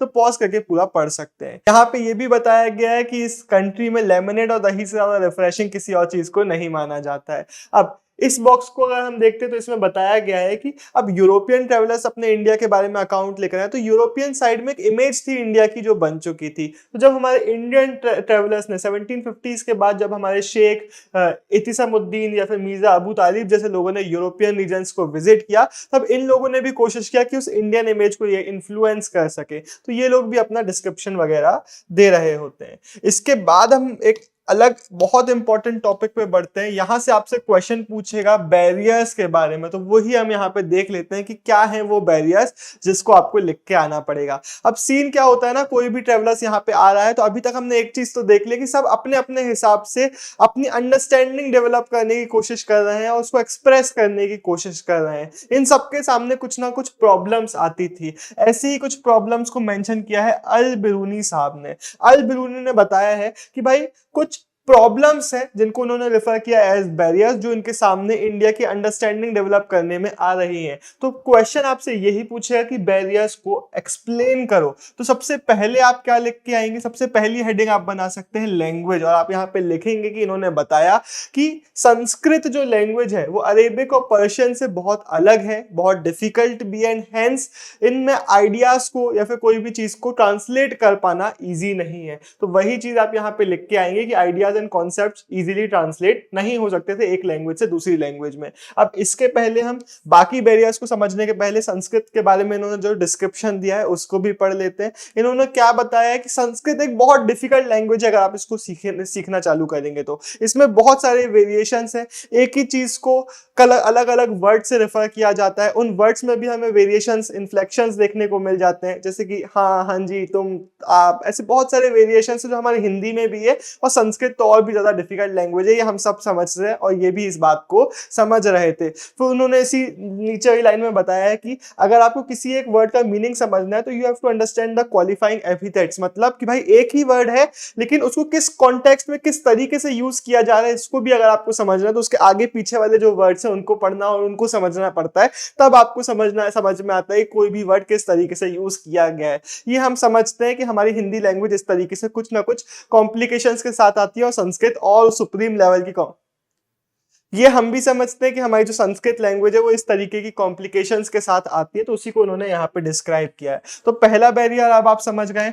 दूसरा बैरियर इन्होंने बताया कि यहाँ के जो लोग हैं इनकी रिलीजियस बिलीव्स और प्रैक्टिसेस बहुत ज्यादा अलग है, तो ये हमारा सेकंड बैरियर है। थर्ड बैरियर इन्होंने बताया कि यहाँ के जो लोग हैं वो बहुत ज्यादा सेल्फ एब्जॉर्ब्ड है, वो ज्यादा इंटरेस्टेड नहीं है इनके साथ कल्चरल एक्सचेंज करने के लिए, ज्यादा चीजों को समझाने के लिए, एंड हेंस बहुत ज्यादा इंसुलर है, मतलब अपने अपने में ज्यादा एक्सचेंज करने में इंटरेस्टेड नहीं है, जो कि था इनका थर्ड बैरियर। तो ये हैं हमारे सारे बैरियर्स जो आप इस आंसर में 3 मार्क के लिए आंसर आता है लिखने को, आप इसको अच्छे से एक्सप्लेन करके आएंगे। अब लास्ट में आपका कंक्लूजन ये बन सकता है कि इवन दो बिरूनी साहब को पता था कि ये बैरियर्स इनके सामने आ रहे हैं, फिर भी ये संस्कृत वर्क्स पे ही डिपेंडेंट थे। एक तरफ आप बोल रहे हो संस्कृत को ट्रांसलेट नहीं कर पा रहे हो, आइडिया समझना मुश्किल है, लेकिन दूसरी तरफ इनके हमें टेक्स्ट में देखने को मिलता है कि ब्राह्मण्स के ही वर्क्स को ये पढ़ रहे थे, उसको साइट कर रहे थे, उसको मेंशन कर रहे थे, चाहे वो वेद हो, पुराण हो, भगवत गीता हो, हमारी पतंजलि के ग्रामर वगैरह पे वर्क्स हो, या फिर मनुस्मृति हो, यही टेक्स्ट को ये पढ़ रहे थे इंडिया की अंडरस्टैंडिंग को डेवलप करने के लिए। तो इसको आप कंक्लूजन बना देंगे कि एक तरफ बोल रहे हैं प्रॉब्लमेटिक सिनेरियो है, दूसरी तरफ उसी को ये यूज कर रहे हैं। अब बिरूनी साहब का क्वेश्चन, दूसरा क्वेश्चन, एक क्वेश्चन हमने देख लिया 3 मार्क वाला बैरियर वाला, दूसरा 3 मार्क का क्वेश्चन आता है कि इन्होंने कास्ट सिस्टम के बारे में क्या बोला। तो इन्होंने क्या किया, इंडिया के कास्ट सिस्टम के पैरेलल्स ड्रॉ किए दूसरी सोसाइटी में। इन्होंने बोला कि एंशिएंट जो पर्शिया है वहां पे भी ऐसे ही 4 कैटेगरी हमें देखने को मिल जाती है। पहली कैटेगरी वहां की है नाइट्स और प्रिंसेस की, दूसरी है मंक्स, फायर प्रीस्ट और लॉयर्स की, तीसरी है फिजिशियंस, एस्ट्रोनॉमर्स और साइंटिस्ट की, और लास्ट कैटेगरी है पेजेंट्स और आर्टिजन्स की। तो बेसिकली ये कह रहे हैं कि जो इंडिया का जो सिस्टम है कि 4 कैटेगरीज हमने डिवाइड कर लिया है, वो यूनिक नहीं है इंडिया के लिए, बल्कि हमें बाकी जगहों पे भी ऐसे ही कैटेगराइजेशन देखने को मिल जाते हैं। तो नॉट यूनिक आप यहाँ पे मेंशन करके आ सकते हैं।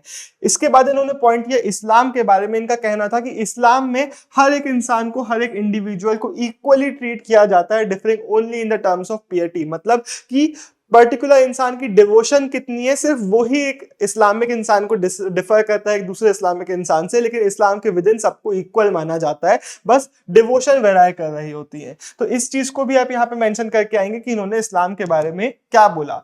अब एक तरफ इन्होंने ब्राह्मणिकल जो कास्ट सिस्टम का डिस्क्रिप्शन है इसको एक्सेप्ट किया कि हाँ यहाँ पे चल रहा है, यहाँ पे भी चल रहा है, बाहर भी कई जगहों पे चल रहा है, लेकिन इनका कहना था कि जो नोशन ऑफ पोल्यूशन है ये बिल्कुल बिल्कुल बिल्कुल गलत है। इसका भी एक क्वेश्चन आ जाता है। तो इसके क्वेश्चन में आप क्या लिख के आएंगे, पहले ही यही पॉइंट बना देंगे, उसके बाद आप लिखेंगे कि इन्होंने बोला कि हर एक चीज इस नेचर में जो स्टेट ऑफ इम्प्योरिटी में जाती है वो स्ट्राइव करती है, कोशिश करती है वापस से प्योर होने की, और हो भी जाती है। वही इन्होंने एग्जांपल से समझाया कि जो सन है वो एयर क्लीन कर देता है, जो सॉल्ट है वो वाटर को गंदा होने से प्रिवेंट करता है, पल्यूट होने नहीं देता है। इसके अलावा इन्होंने बोला कि नेचर में जितनी भी चीजें हैं वो प्योर हो जाती हैं। तो ये जो ब्राह्मण्स ने बोला है कि इम्प्योरिटी का कॉन्सेप्ट है, ये लोग इम्प्योर है, वो लोग इम्प्योर है, ये एकदम गलत है और ये हमारे लॉज ऑफ नेचर के अगेंस्ट है। तो हेंस ये पॉइंट आप लिख के आएंगे। इन्होंने बोला कि अर्थ में life would have been impossible अगर ये इम्प्योरिटी वाली बात सही होती तो, और इसको इन्होंने एकदम एकदम अपोज किया। तो ये एक अच्छा पॉइंट इन्होंने दिया जिसको आप अपने आंसर में मेंशन करके आएंगे अगर आपसे क्वेश्चन पूछता है तो। अब वर्ण सिस्टम के बारे में आपने पहले वाले चैप्टर में पढ़ लिया है। वर्ण सिस्टम का डिस्क्रिप्शन इन्होंने भी दिया। अब बेसिकली इनका डिस्क्रिप्शन और ब्राह्मण्स का डिस्क्रिप्शन सिमिलर ही रहेगा, क्योंकि ब्राह्मण्स के डिस्क्रिप्शन को पढ़ के ही अपना डिस्क्रिप्शन फॉर्म कर रहे थे। तो वही चीज जो ब्राह्मण्स बोल रहे थे उसी से मिलती जुलती चीजें इनके वर्ड्स में हमें यहाँ पे देखने को मिल रही है। इन्होंने क्या एक्सप्लेन किया हुआ है कि ब्राह्मण जो है it is a name for a force called nature, और उस फोर्स से सारे अलग अलग कैटेगरीज बने हैं। जो उसका हेड था उससे ब्राह्मण, ये जो हमारे हिंदू ब्राह्मण्स हैं जो एकदम टॉप ऑफ द जीनस है, जो होल जीनस के चॉइस पार्ट है, मतलब कि सबसे सुप्रीम पार्ट है हमारे ह्यूमन स्पीशीज का। बेसिकली ये लोग खुद को सुप्रीम बता रहे थे, तो वही इन्होंने भी एक्सप्लेन किया है। फिर क्षत्रिय बने शोल्डर हैंड से, वैश्यास बने हमारे थाइस से, और शूद्रास बने फीट से। तो इन्होंने ब्राह्मण का डिस्क्रिप्शन को पढ़ा और इस डिस्क्रिप्शन को अपने टेक्स्ट में भी समझाया। लेकिन ये पॉइंट देखो जो बहुत इंटरेस्टिंग हमें यहाँ पे देखने को मिल रहा है। इन्होंने बोला है लास्ट 2 कैटेगरीज के बारे में, वैश्यास और शूद्रास के बारे में, कि भले ही 2 अलग अलग कैटेगरीज है लेकिन हमें देखने को मिलता है कि अक्सर ये लोग सेम टाउन्स में, सेम विलेजेस में एक दूसरे के साथ मिक्स होकर रहा करते थे, जनरली सेम टाइप्स की सिचुएशन में रहा करते थे। तो अभी तक आप इस चीज को समझ ही गए हैं कि अल बिरूनी का जो डिस्क्रिप्शन है, उनकी जो अंडरस्टैंडिंग है वो बेस्ड ऑन हमारे ब्राह्मणिकल टेक्स्ट है। ब्राह्मणिकल जो नॉर्मेटिव संस्कृत टेक्स्ट होते थे, नॉर्मेटिव मतलब जिसमें सोसाइटी के नॉर्म्स वगैरह, रूल्स वगैरह लिखे जाते थे, वो हमारे जो ब्राह्मण्स वगैरह लिख रहे थे उनके बेसिस पे इनकी पूरी अंडरस्टैंडिंग बनी हुई थी। लेकिन क्या ये एक्चुअल में ट्रूथ होते थे सोसाइटी के? May be not. हमें देखने को मिलता है कि रियल लाइफ में ये जो नॉर्मेटिव रूल्स वगैरह होते थे ब्राह्मण्स के, ये रिजिड नहीं हुआ करते थे। मतलब ब्राह्मण्स तो मे बी चाहते थे कि इनको इन्फ्लुएंस किया जाए, लेकिन एक्चुअल में सोसाइटी में बहुत सारे हमें वेरिएशंस देखने को मिल जाते हैं। उसी का एक एग्जांपल यहाँ पे बताया गया है। अगर आपसे क्वेश्चन पूछता है अंत्यजा का लिटरल मीनिंग क्या है, तो आप टिक करके आएंगे born outside the system. Basically ये वो कैटेगरी के लोग थे जिनको ब्राह्मण चाहते थे कि सिस्टम के बाहर रहे, इनको इंक्लूड नहीं किया जाना चाहिए, लेकिन इन रियलिटी होता ये था कि इनकी जो लेबर थी वो यूज की जाती थी। जो पेजेंट्स और जमींदार होते थे इनको हायर करते थे फॉर लेबर सर्विसेज, तो इनएक्सपेंसिव सर्विसेज ये लोग प्रोवाइड कर रहे होते थे, जिसके कारण हमें देखने को मिलता है कि इवन दो ब्राह्मण्स बोल रहे हैं कि आउटसाइड द सिस्टम है, इनको इकोनॉमिक एक्टिविटीज में पार्टिसिपेट कराया जा रहा है। तो इनका ऑपरेशन हो रहा है, इनकी कंडीशन खराब है, बिल्कुल सही, लेकिन फिर भी इकोनॉमिक नेटवर्क का पार्ट ये लोग बन रहे हैं। हमें देखने को मिलता है कि हर एक चीज जो ब्राह्मणिकल टेक्स्ट में बोली जाती थी या लिखी जाती थी वो एकदम एक्यूरेट नहीं होती थी। अब हम बात कर लेते हैं इब्न बतूता की थोड़ी सी। इब्न बतूता हमारे दिल्ली पहुंचे और उन्होंने 14th सेंचुरी का काफी सारा डिस्क्रिप्शन हमारे इस जगह का दिया। अब पहली चीज हमें क्या देखने को मिलती है, इस टाइम पीरियड तक 14th सेंचुरी तक हमारा जो सब कॉन्टिनेंट था वो एक ग्लोबल नेटवर्क का पार्ट बन चुका था बेसिकली। अब ईस्टर्न साइड में चाइना तक, हमारे वेस्टर्न साइड में नॉर्थ वेस्ट अफ्रीका, मतलब अफ्रीका एकदम टॉप लेफ्ट कोने तक, और उसके ऊपर यूरोपियन साइड में, वहां पे भी हमारा कम्युनिकेशन हो रहा था और बहुत सारे ट्रेड नेटवर्क्स एस्टेब्लिश हो चुके थे। इब्न बतूता भाई खुद एक ऐसे इंसान थे जिन्होंने कई जगहों पे ट्रेवल किया हुआ था। वैसे ट्रेवल्ड की स्पेलिंग में हम इंडियन स्पेलिंग में डबल एल लिखते हैं, अमेरिकन स्पेलिंग में सिंगल एल लिखते हैं। आप डबल एल लिख के बिल्कुल आएंगे, अगर एक भी लिख दिया तो मार्क्स नहीं कटेंगे, बट क्यों लिखोगे एक। अब हमारे बतूता साहब जो थे वो अलग अलग जगहों पे ट्रेवल कर रहे थे, अलग अलग लैंड्स में, अलग अलग सेक्रेड श्राइन्स में जा रहे थे, अलग अलग जगहों के लोगों के साथ टाइम स्पेंड कर रहे थे, कई जगहों पे काजी ऑफिशिएट कर रहे थे, काजी की सर्विसेज प्रोवाइड कर रहे थे। बेसिकली इनको कॉस्मोपॉलिटन जो कल्चर था वो काफी ज्यादा पसंद आता था हर एक इन अर्बन सेंटर्स का। कॉस्मोपॉलिटन कल्चर मतलब कि ऐसा कल्चर हमारे यहाँ पे भी बन चुका था जहां पे सिर्फ एक कैटेगरी के लोग नहीं थे बल्कि अलग अलग जगह के लोग आ रहे थे, अलग अलग कैटेगरी के, अलग अलग बिलीव्स वाले। एक बहुत डाइवर्स और एक बहुत रिच अर्बन सेंटर्स का कल्चर हुआ करता था जिसको ये पसंद करते थे। हमें देखने को मिलता है कि अरेबिक, पर्शियन, टर्किश और बाकी लैंग्वेजेस वाले लोग थे जो यहाँ पे मिल रहे थे, आइडियाज शेयर कर रहे थे, इंफॉर्मेशन और एनेक्डोट्स मतलब किस्से, कहानियां, स्टोरीज वगैरह भी शेयर कर रहे थे। हमें इस टाइम पीरियड की स्टोरीज में देखने को मिलता है वो स्टोरीज इंक्लूड की जाती थी जो लोगों के लिए थोड़ी नई होंगी, चाहे किसी ऐसे किंग की स्टोरी हो जो क्रूएल एंड जेनरस दोनों है, चाहे किसी की पिएटी, किसी की डिवोशन की स्टोरी हो, या फिर किसी भी टाइप की स्टोरी हो। हमें देखने को मिलता है कि बहुत सारी स्टोरीज यहाँ पे एक्सचेंज हो रही थी, बहुत सारे टेक्स्ट में उनकी मेंशनिंग हो रही थी। यहाँ पे बेसिकली उन स्टोरीज को हाईलाइट किया जाता था जो सुनने वाले के लिए, जो पढ़ने वाले के लिए थोड़ी अनयूजुअल, थोड़ी सी न्यू होंगी। तो ऐसी स्टोरीज सुनाई जा रही थी ताकि रीडर्स को इन डिस्टेंट लैंड्स के बारे में पता चले। तो बेसिकली यहाँ पे बताया गया डिस्टेंट येट एक्सेसिबल वर्ल्ड्स की, दूर दूर के लोग थे जो अब इन सारे किस्से कहानियों को सुन और पढ़ रहे थे जो शायद उनने कभी देखे नहीं है, बट अब उनके बारे में उनको पता चल रहा है। ऐसा ही कुछ डिस्क्रिप्शन हमें इब्न बतूता का भी देखने को मिल जाता है। इब्न बतूता भी उन चीजों को अपने टेक्स्ट में लिख रहे थे जो शायद उनके रीडर्स के लिए एकदम नए होंगे। फॉर एग्जाम्पल इन्होंने कोकोनट और पान का डिस्क्रिप्शन दिया। अब इनका जो टेक्स्ट है वो लोग पढ़ रहे हैं जिन्होंने कभी कोकोनट नहीं देखा है, जिन्होंने कभी पान नहीं देखा है, तो उनके लिए डिस्क्रिप्शन बहुत ज्यादा अनयूजुअल और बहुत ज्यादा न्यू होगा। अब इनके कोकोनट के डिस्क्रिप्शन को अगर आप देखोगे तो आपको समझ में आएगी कैसे एक न्यू ऑडियंस को ये एक्सप्लेन करने की कोशिश कर रहे हैं, कंपैरिजन ड्रॉ करते हैं कि जो कोकोनट है वो डेट के पेड़ जैसा लगता है एकदम ही। डिफरेंस ये है कि वो डेट्स उगाता है, ये एक नट कोकोनट उगाता है। उसके बाद उन्होंने बताया जो कोकोनट भी है उसका जो फेस है, कोकोनट जो है वो एक ह्यूमन के हेड के जैसा दिखता है, उसमें 2 आईज हैं और फिर एक माउथ जैसा, ऐसे शेप्स देखने को मिल जाते हैं। तो इस तरीके से वो बेसिकली एक नई जनता को कोकोनट इंट्रोड्यूस कराने की कोशिश कर रहे हैं। उन्होंने नीचे डिस्क्रिप्शन दिया कि इसके जो फाइबर्स वगैरह होते हैं कोकोनट में उसका भी ये लोग यूज करते हैं केबल्स वगैरह बनाने के लिए, चीजों को बांधने वगैरह के लिए। फिर इनके पान के डिस्क्रिप्शन में भी यही चीज इन्होंने की है, ग्रेप वाइन से कंपेयर किया है कि पान का जो बीटल का जो प्रोडक्शन होता है, कल्टीवेशन, वो ग्रेप वाइन के जैसे होता है, लेकिन इसको उसकी पत्तियों के लिए कल्टीवेट किया जाता है। इसको हमारे सुपारी के साथ मतलब आरिका नट के साथ कंज्यूम करते हैं। आरिका नट को उन्होंने नटमैग के साथ, नटमैग से याद आया, वैसी नटमैग मतलब एक जायफल होता है, उससे कंपैरिजन दिया कि जो सुपारी होती है उसको तोड़ लेते हैं, उसको मुंह में चबाते हैं और उसके बाद जो पान होता है उसमें चौक लगाते हैं हमारा चूना लगाते हैं, उसको मास्टिकेट करते हैं, मतलब चबाते रहते हैं। तो ऐसा डिस्क्रिप्शन इन्होंने पान का भी दिया हुआ। तो इंडियन ऑडियंस के लिए तो ये बहुत कॉमन चीज होगी, लेकिन इनकी जो ऑडियंस है, बाहर के जो लोग हैं जो इसको नहीं जानते हैं, उसके लिए लिख रहे थे कि भाई देखो ऐसी ऐसी चीजें भी यहाँ पे चल रही थी। इसलिए जो ट्रेवलर्स के डिस्क्रिप्शन होते हैं ना, वो अक्सर हमारे लिए बहुत ज्यादा इंटरेस्टिंग होते हैं। अब इब्न बतूता का एक बहुत इंपॉर्टेंट क्वेश्चन आता है, और इनका मेन क्वेश्चन यहाँ से यही है कि भाई इन्होंने इंडियन सब कॉन्टिनेंट के बारे में, वहां की लाइफ के बारे में, वहां की अपॉर्चुनिटीज के बारे में क्या बोला। तो इन्होंने बोला Indian subcontinent are full of opportunities. अगर आपके पास नेसेसरी ड्राइव है, अगर आपको काम करना है, आपके पास रिसोर्सेस है, आपके पास स्किल्स है, तो आपके पास अपॉर्चुनिटीज है इंडियन मार्केट में। इन्होंने बताया कि इंडियन जो पॉपुलेशन है वो बहुत ज्यादा डेंसली पॉपुलेटेड एरियाज है हमारे सिटीज, और बहुत ज्यादा प्रॉस्परस भी है। हाँ, बीच बीच में वॉर्स वगैरह हो जाती हैं, इन्वेजन्स वगैरह, अटैक वगैरह हो जाते हैं, लेकिन ओवरऑल काफी प्रॉस्पेरिटी भी है और काफी डेंस पॉपुलेशन भी है। इब्न बतूता के अकाउंट से हमें पता चलता है कि जो सिटीज वगैरह होती थी, उनकी स्ट्रीट्स वगैरह बहुत ज्यादा क्राउडेड रहती थी, लेकिन जो मार्केट्स वगैरह थे वो बहुत ज्यादा ब्राइट थे और कलरफुल थे, बहुत ज्यादा सामान वगैरह यहाँ पे मिला करता होगा। तो यही चीज हमें देखने को मिलती है कि बतूता साहब बता रहे हैं कि यहाँ पे बहुत वेराइटी ऑफ गुड्स भी देखने को मिलती है, और बहुत ज्यादा वेल्थ भी हमें सोसाइटी में,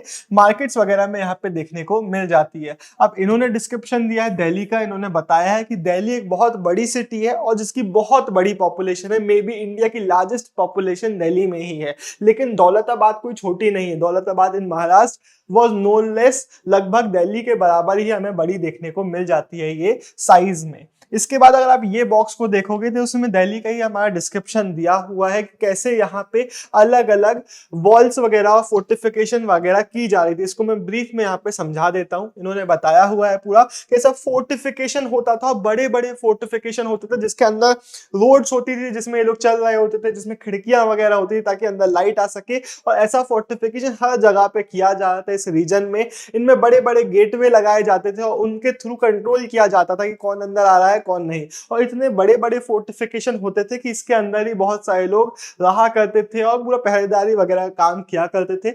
इसको आप चाहें तो एक बार पॉज करके पढ़ सकते हैं, बाकी मैंने ब्रीफ डिस्क्रिप्शन आपको दे दिया है। अगर इससे कोई भी सोर्स बेस्ड क्वेश्चन आएगा तो उसकी चिंता करने की जरूरत नहीं है, आपसे बन जाएगा। मेन क्वेश्चन है ये वाला, क्योंकि यहां से क्वेश्चन बाजार के बारे में पूछेगा, सिटी लाइफ के बारे में पूछेगा। तो पीछे हमने बतूता का थोड़ा डिस्क्रिप्शन देख लिया, अब थोड़ा यहाँ पे देख लेते हैं। अब बाजार के बारे में आप लिख के आएंगे कि बाजार सिर्फ इकोनॉमिक ट्रांजैक्शंस की लोकेशंस नहीं थी, बल्कि हमें यहाँ पे as a hub of social networking ये बन रहे थे। कल्चरल पैलेसेस की तरह ये बाजार डेवलप हो रहे थे। अब क्यों ऐसा हो रहा था? बाजार के विदिन ही हमें देखने को मिल जाता है कि ज्यादातर बाजार में एक मॉस्क होता था, टेंपल भी होता था। फिर इनमें से बहुत सारे ऐसे भी हमें देखने को मिलते हैं कि कुछ तो ऐसे बाजार थे जहाँ पे स्पेसेस मार्क थे कि यहाँ पे परफॉर्मेंसेस होंगे डांसर्स वगैरह के, म्यूजिशियंस वगैरह के, या फिर सिंगर्स वगैरह के। तो बेसिकली बहुत ज्यादा वाइब्रेंट माहौल हमें इन बाजारों का देखने को मिल जाता है। अब इब्न बतूता ने ये तो बता दिया कि प्रॉस्पेरिटी बहुत ज्यादा है, वाइड प्रोडक्ट्स हमें देखने को मिल रहे हैं, लेकिन उन्होंने ये नहीं बताया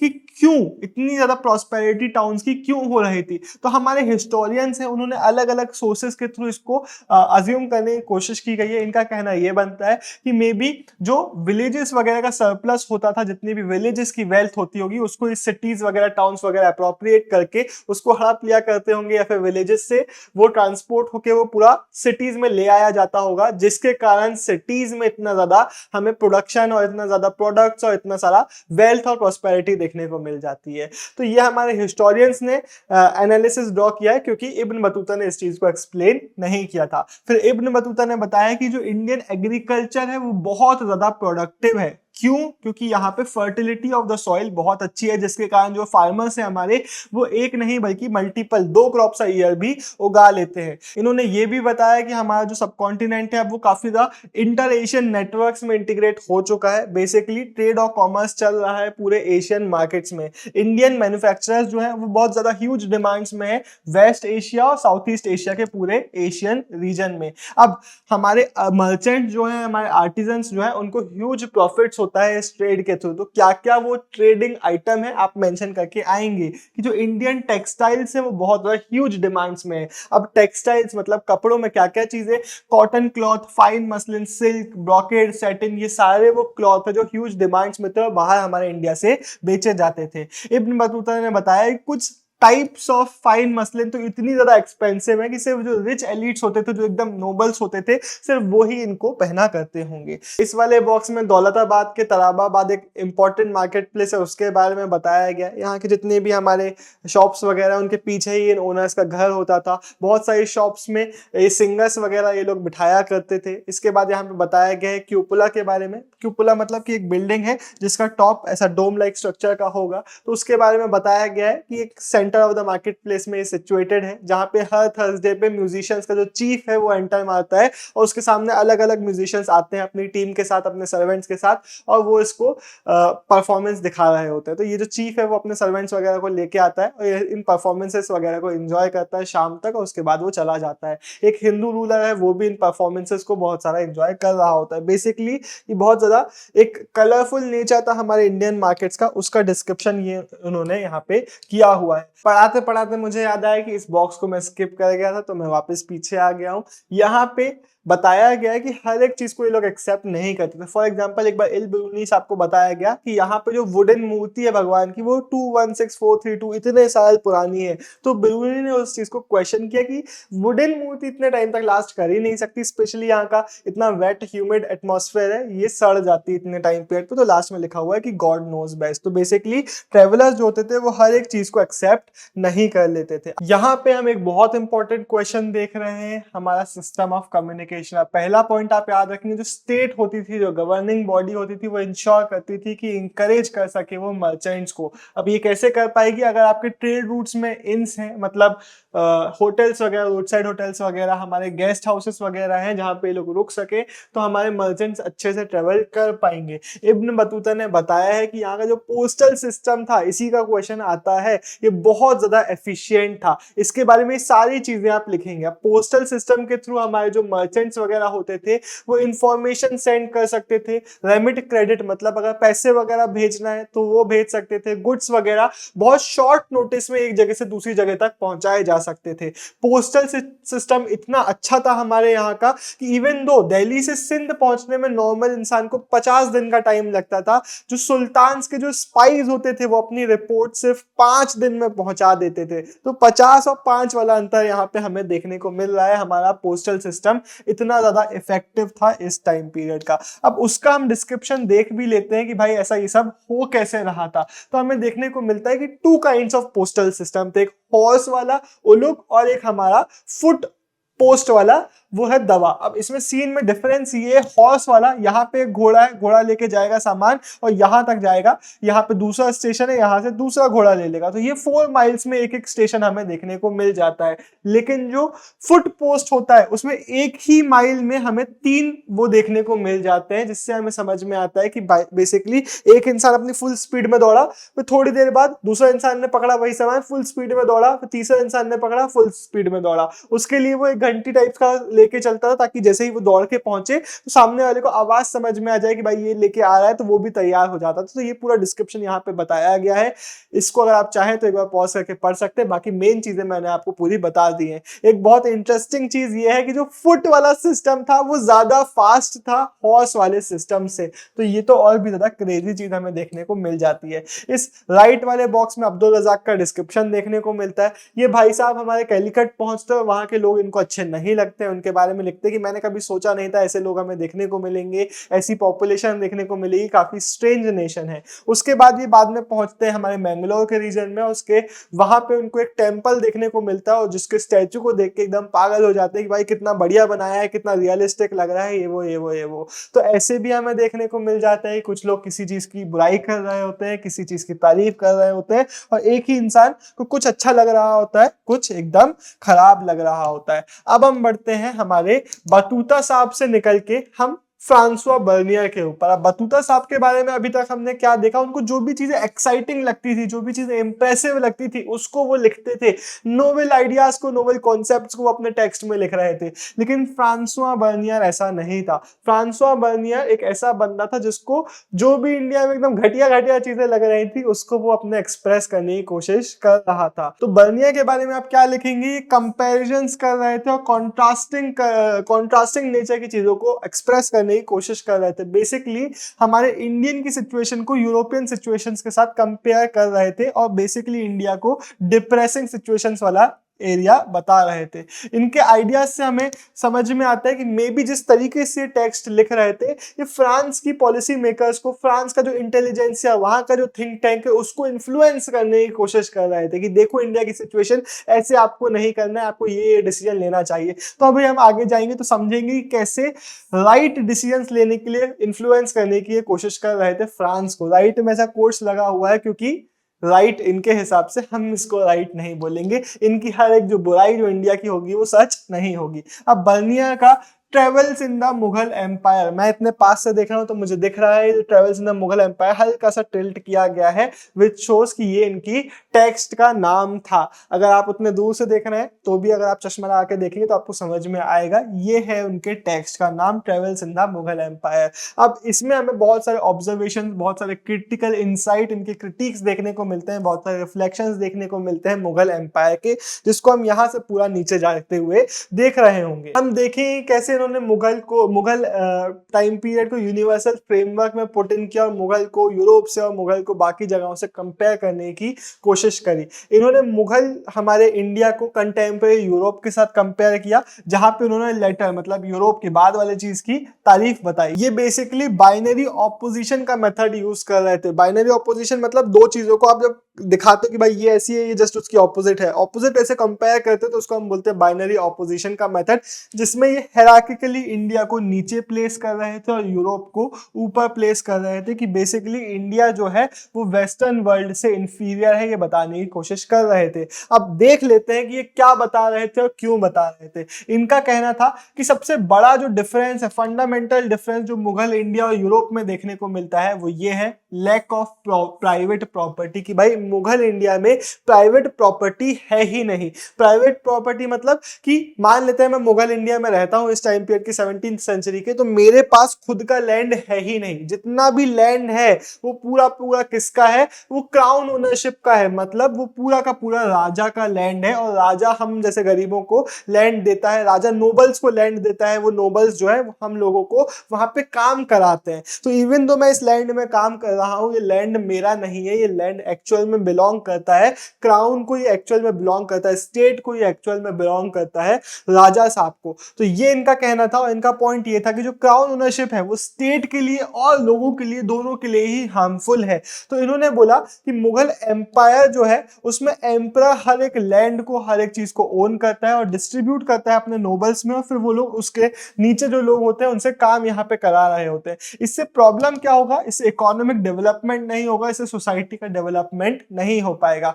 अब ये जो पॉइंट है ये सिर्फ बर्निया साहब ने नहीं बोला। इस टाइम पीरियड में जो भी ट्रेवलर्स आते थे 16th सेंचुरी 17th सेंचुरी के टाइम पीरियड में, ये अपने अपने अकाउंट्स में इसी चीज को डिस्क्राइब करते थे कि यहाँ पे प्राइवेट ओनरशिप नहीं है। हालांकि आगे हम जाके देखेंगे, नेक्स्ट चैप्टर में हम इसकी ज्यादा बातें करेंगे कि ऐसा सीन एकदम सही नहीं था। अब इन्होंने क्या बोला कि यहाँ पे क्राउन ओनरशिप ऑफ लैंड है, जिसके कारण जो लैंड होल्डर्स हैं वो अपने लैंड को, अगर मान लेते हैं मैं इस लैंड में काम जरूर कर रहा हूँ लेकिन ये मेरा लैंड नहीं है, तो मैं अपने बच्चों को ट्रांसफर नहीं कर पाऊंगा।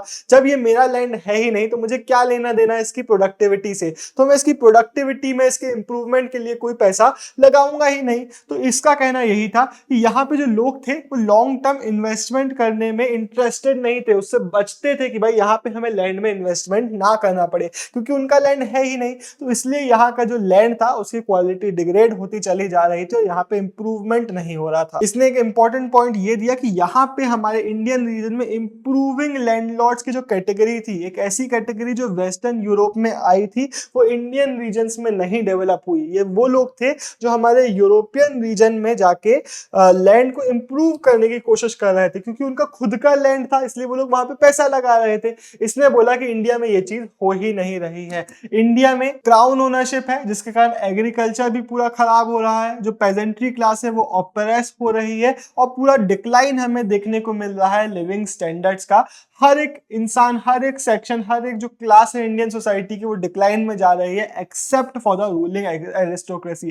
जो टॉप 1% लोग हैं, राजा वगैरह, उनके नोबल्स वगैरह, बस वो लोग अच्छी जिंदगी जी रहे हैं, बाकी सब लोग एकदम सड़ते चले जा रहे हैं। पेल्सियट नाम के एक डच ट्रेवलर थे, उन्होंने 17th सेंचुरी के अर्ली पीरियड्स की पॉवर्टी के बारे में बताया। उन्होंने बोला इतनी ज्यादा गरीबी है कि उसकी कोई लिमिट नहीं है। यहाँ पे उन्होंने वर्ड्स यूज किए, home of stark want and the dwelling place of a bitter woe, कि लोगों को बहुत सारी वांट्स तो है लेकिन उनको मिल कुछ नहीं रहा है, उनको सिर्फ वो मिल रहा है, उनको सिर्फ बिटर सॉरो, बिटर ग्रीफ मिल रहा है, इसके अलावा उनको खाने को भी नहीं मिल रहा है। इन्होंने स्टेट को जिम्मेदार ठहराया। इन्होंने बोला जो स्टेट है it takes everything from the peasants, it takes everything from the poor people, and इन गरीब लोगों के पास रोटी तक खाने को नहीं बचती है। इसके बाद अगर हम अगले पैराग्राफ में जाते हैं, यहाँ पे इस बॉक्स में बर्निया साहब बता रहे हैं कि इंडिया में पहली बात तो मुगल एम्पायर में बहुत सारा लैंड ऐसा है जो एकदम बैरन लैंड है, फिर बहुत सारा लैंड ऐसा भी है जो लैंड तो अच्छा है लेकिन यहाँ पे लोग नहीं है काम करने के लिए। यहाँ पे जितने भी हमारे पुअर पेजेंट्री क्लास वगैरह इनको टॉर्चर किया जाता है, इनको इनके ऊपर वाले जो गवर्नर्स है, ऊपर वाले जो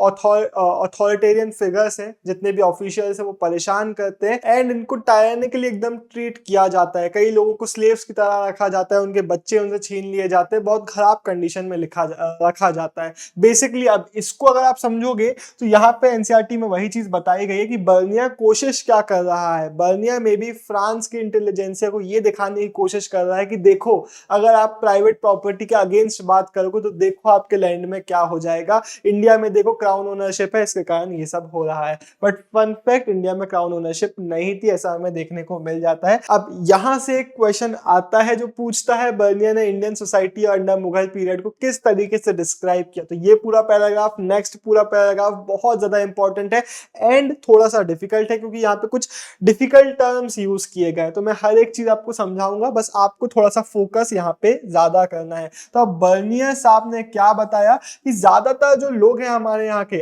अनडिफरेंशिएटेड है। इनका कहना ये बन रहा था कि मान लो ये पूरा इंडियन की सोसाइटी है और ये यहाँ पे टॉप 1% पॉपुलेशन है, तो 99% जो पॉपुलेशन है उसमें कोई डिफरेंशिएशन है ही नहीं, सबके सब इम्पावरिज्ड लोग हैं, सबके सब एकदम भिखारी कंडीशंस में जी रहे हैं और सिर्फ जो टॉप 1% है वो अच्छी कंडीशन में जी रहे हैं। इनका कहना ये था कि 99% जो लोग हैं वो स्मॉल माइनॉरिटी के अंडर में सब्जेक्टेड है। जो स्मॉल माइनॉरिटी है वो रूलिंग क्लास है, जो इनको डोमिनेट करती है, वो इनको रूल करती है, जो हर एक चीज को ओन करती है। इनका कहना ये था कि पुअरेस्ट ऑफ पुअर में और रिचेस्ट ऑफ रिच के बीच में कोई कैटेगरी है ही नहीं, ये सारे लोग भिखारी हैं और उसके बाद सिर्फ रईस कैटेगरी, इनके बीच में ऐसी कोई कैटेगरी है ही नहीं जिसको हम नेम भी दे पाए। There is no middle class in India. लेकिन क्या ये चीज सच है, हम आगे जाके इसकी बात करेंगे। अब इन्होंने और भी डिस्क्रिप्शन दिया, उसको हम पूरा यहाँ पे देखेंगे। इनका कहना ये था कि बर्निया ने बताया जो किंग है, Mughal king, he is a king of beggars and barbarians, बेकारियों और अनसिविलाइज्ड लोगों का किंग है वो। यहाँ की जो सिटीज और टाउन्स वगैरह है वो एकदम खराब कंडीशन में है, रूइंड है, कंटेमिनेटेड, मतलब यहाँ पे डिसीजेस वगैरह फैल रही है। यहाँ की जो एयर है वो इल है। यहाँ की जो फील्ड्स है ओवर स्प्रेड विथ बुशेस वगैरह वहां पे बहुत सारी उगी हुई हैं। पेस्टिलेंशियल मालिशियस, मतलब पेस्टिलेंशियस मतलब कि डिसीजेस वगैरह यहाँ पे फैल रही है। मालिशियस मतलब कि कीचड़ विचड़ है, एकदम गंदगी वगैरह है और यहाँ पे बहुत सारी डिसीजेस वगैरह फैल रही हैं। और इन सारी चीजों का रीजन क्या है? इन सारी चीजों का रीजन है क्राउन ओनरशिप ऑफ लैंड। इनका कहना यह था कि मुगल इंडिया में क्राउन ओनरशिप के कारण सारी की सारी प्रॉब्लम्स आ रही थी। अब पॉइंट ये है कि अगर आप मुगल ऑफिशियल डॉक्यूमेंट्स को पढ़ते हो तो वहां पे कहीं पे भी नहीं लिखा गया है कि लैंड का जो सोल ओनर है वो क्राउन है,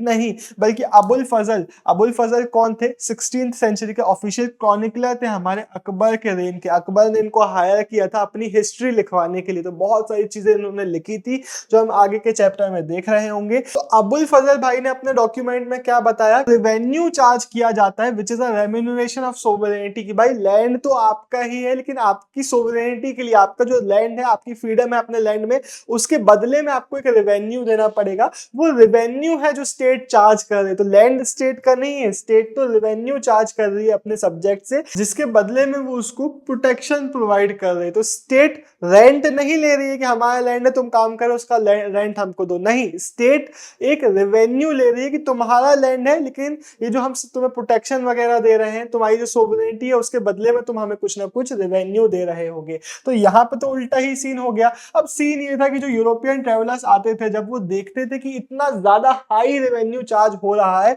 जिसके कारण उनको लगता था कि ये रेंट है और ये क्राउन ओनरशिप है और इन लोग बस वहां पे काम कर रहे हैं, बट एक्चुअल में सीन ऐसा नहीं था। एक्चुअल में क्या सीन था वो हम चैप्टर नंबर 8 में देखेंगे। तब हम देखेंगे कि ना तो ये एक रेंट था, ना तो एक लैंड टैक्स था, बल्कि यहाँ की जो फील्ड्स की क्रॉप वगैरह उगती थी उसमें टैक्स लगाया जाता था। बट अभी के लिए इतना ही। अब यहाँ पे एक बहुत इंपॉर्टेंट पॉइंट आता है कि बर्निया का जो डिस्क्रिप्शन था वो 18th सेंचुरी ऑनवर्ड्स थ्योरिस्ट को इन्फ्लुएंस कर रहा था। इसका 3 मार्क का क्वेश्चन आता है, बहुत इंपॉर्टेंट क्वेश्चन है जो आपसे मॉन्टेस्क्यू और कार्ल मार्क्स के बारे में पूछता है। तो क्या क्या लिख के आओगे यहाँ पे देख लो। एक फ्रेंच फिलोसोफर हमारे मॉन्टेस्क्यू थे, इन्होंने अपना अकाउंट लिखा और इन्होंने बताया आइडिया ऑफ ओरिएंटल डिस्पोटिज्म के बारे में। एक डिफिकल्ट क्वेश्चन है, लोगों से एक्सप्रेस करते नहीं बनता है, आप अच्छे से सुने, आपसे बनना चाहिए। अब इसमें क्या बताया गया है, तो एशिया है, एशिया के लिए टर्म यूज किया गया है ओरिएंट। ओरिएंट मतलब ईस्ट, और एक और टर्म है ईस्ट। बेसिकली उनके हिसाब से हम ईस्टर्न साइड में,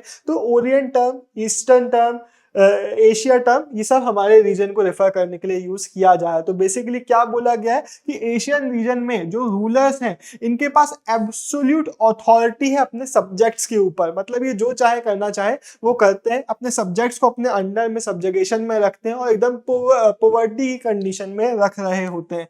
बेसिकली ये बोला जा रहा है कि जितना भी लैंड है वो किसके हाथों में है, वो किंग के हाथों में है, and private property is non existent. तो वही बात इन्होंने अपने ओरिएंटल डिस्पोटिज्म में एक्सप्लेन करी है। इनका कहना ये था, इस व्यू के अकॉर्डिंग सिर्फ जो एम्परर और उसके नोबल्स हैं वो अच्छी कंडीशन में जी रहे हैं, और बाकी सारे जो लोग हैं वो सिर्फ they are managing to survive, बहुत खराब कंडीशन में जिंदगी जी रहे हैं। इसी आइडिया को एक्सपांड किया है कार्ल मार्क्स ने अपने 19th सेंचुरी के एशियाटिक मोड ऑफ प्रोडक्शन में। अब इसमें क्या बताया गया है, इसमें आप लिख के आएंगे, आप लिखेंगे कि इंडिया और बाकी एशियन कंट्रीज में कॉलोनियलिज्म आने के पहले जितना भी सरप्लस था इसको स्टेट अप्रोप्रिएट कर लेती थी, मतलब स्टेट हड़प लेती थी। बेसिकली अब बताया जाता है कि हमारी सोसाइटी में autonomous and egalitarian village communities develop हो गई थी। इसका मतलब क्या, मान लेते हैं ये एक हमारा विलेज है तो ये ऑटोनॉमस हो गया था इंटरनली, मतलब अपनी डिसीजन मेकिंग खुद से कर रहा था, जो भी इनकी इंटरनल डिसीजन मेकिंग है।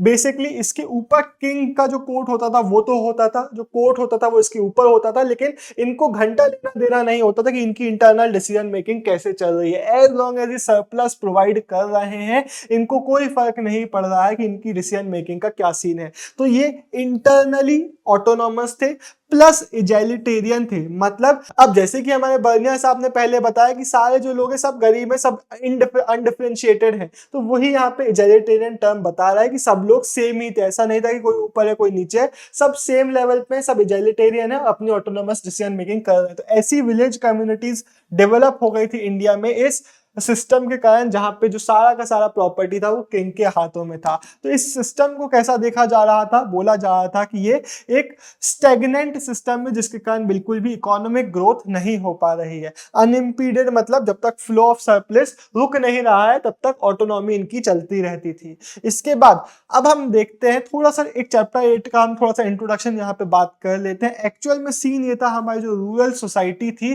वो बिल्कुल भी ऐसी नहीं थी जैसे ये लोग डिस्क्राइब कर रहे थे।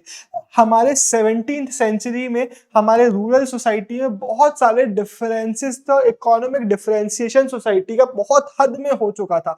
फॉर एग्जांपल सबसे ऊपर हमें पावरफुल बिग जमींदार देखने को मिल जाते हैं जो बहुत हाईली पावरफुल हुआ करते थे। सबसे नीचे हमें अनटचेबल्स लैंडलेस लेबर्स की कैटेगरी देखने को मिल जाती है जो एकदम खराब कंडीशन में रहा करते थे। बीच में हमें बिग पेजेंट्स देखने को मिल जाते हैं। अब ये बिग पेजेंट्स सबसे सुप्रीम पावर्स तो नहीं है, लेकिन ये भी काफी पावरफुल हुआ करते थे, जो अपने अंडर में लेबर वगैरह रखते थे, इनको हायर करते थे और प्रोडक्शन करवाते थे। और फिर स्मॉल पेजेंट्स देखने को मिल जाते हैं जो अपने लैंड में खुद प्रोडक्शन करते थे, जो जनरली खुद के कंजम्पशन के लिए प्रोडक्शन कर रहे होते। तो बेसिकली हमें क्या देखने को मिला कि भाई सबसे ऊपर एकदम पावरफुल लोग हैं, फिर बिग पेजेंट्स वगैरह आ गए, फिर और गरीब लोग आ गए, फिर एकदम गरीब लोग आ गए, तो पूरा डिफरेंशिएशन है। आप ये कैसे बोल सकते हो कि सारे लोग अनडिफरेंशिएटेड है, सारे लोग एगलिटेरियन है, सारे लोग सेम लेवल पे जी रहे हैं? नहीं, बहुत डिफरेंसेस हमें सोसाइटी में देखने को मिल रहे थे। अब एक क्वेश्चन आता है जो पूछता है सोशल रियलिटीज बर्निया के अकाउंट से कैसे डिफर कर सकती थी उसके बारे में, तो ये चीज आप लिख के आएंगे। अब पहला पॉइंट आप बना के आ सकते हैं कि बर्निया जो थे वो हमारे मुगल स्टेट को टायरानिकल दिखाने की कोशिश करते थे, ऑपरेसिव सिस्टम की तरह दिखाने की कोशिश कर रहे थे।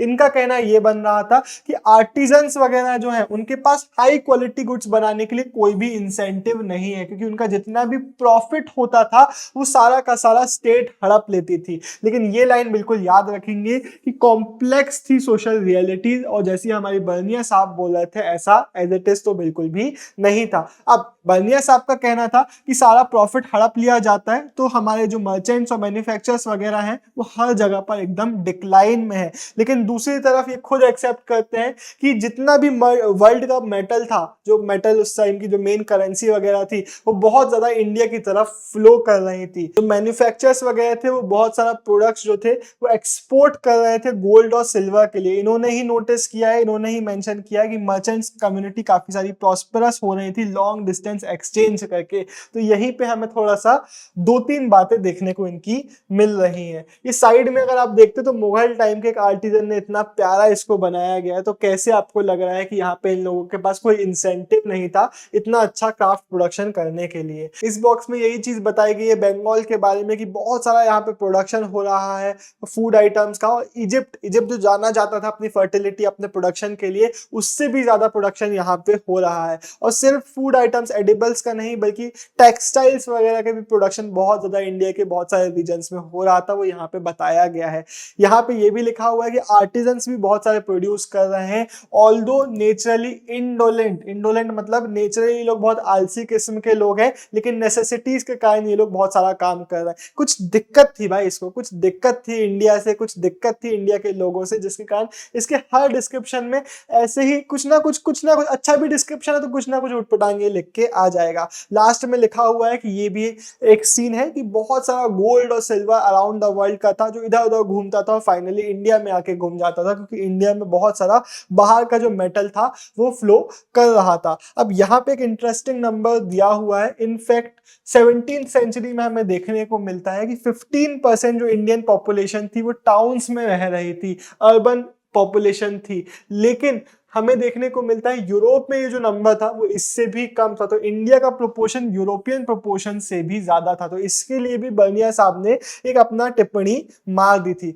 बर्निया साहब का कहना ये था, अब इसका खुद का क्वेश्चन आता है, बर्निया साहब का कहना ये था कि जो मुगल सिटीज हैं दे आर कैंप टाउन्स। अब ये क्वेश्चन आएगा तो आप इस पैराग्राफ को ही एक्सप्लेन करके आओगे, और लोगों को ये बहुत सारे बच्चों को इसमें कंफ्यूजन होता है, तो आप इस चीज को अच्छे से सुने। कैंप टाउन्स मतलब क्या? ये वो टाउन्स थे जिनकी एग्जिस्टेंस इंपीरियल कैंप के कारण थी। अब इसका मतलब मैं साइड में आपको एक्सप्लेन कर देता हूं। मान लेते हैं ये पूरा मुगल एम्पायर का रीजन है, मैं मुगल एम्पायर हूं, देव शाह मैं एम्पायर हूं। अब मैंने इस जगह को अपना कैपिटल बना लिया, मैं इस जगह पर अपना कोर्ट लगाया हुआ हूं, तो नेचुरली इस जगह पर बहुत सारा डेवलपमेंट होने लग जाएगा। मान लेते हैं मैंने अपना कोर्ट यहां से निकाल के मैं इस जगह से रूलिंग कर रहा हूं, इस जगह पर मेरा इंपीरियल कोर्ट लगा हुआ है। तो इनका कहना यह था कि जितनी भी सिटीज डेवलप हो रहे हैं वो ऐसे ही हो रहे हैं कि इंपीरियल कैंप टाउन्स की तरह, जहां पे कोर्ट लगता है राजा का वहां पे सिटीज डेवलप हो जाते हैं, और जैसे ही वो हटता है वहां का पूरा रूइनेशन हो जाता है। तो बेसिकली ये बोल रहा है कि इंडिया के जो सिटीज हैं वो इस तरीके से ही चल रहे हैं। अब एक लेवल पे इसको आप सही भी बोल सकते हो कि जहां पे राजा जाएगा वहां पे जो डेवलपमेंट होगा ही। फॉर एग्जाम्पल किसी भी जगह पर आज की डेट में अगर फीफा वर्ल्ड कप हो जाता है तो वहां पे डेवलपमेंट हो जाता है, जहां पे ओलंपिक्स होते हैं वहां पे साफ सफाई हो जाती है।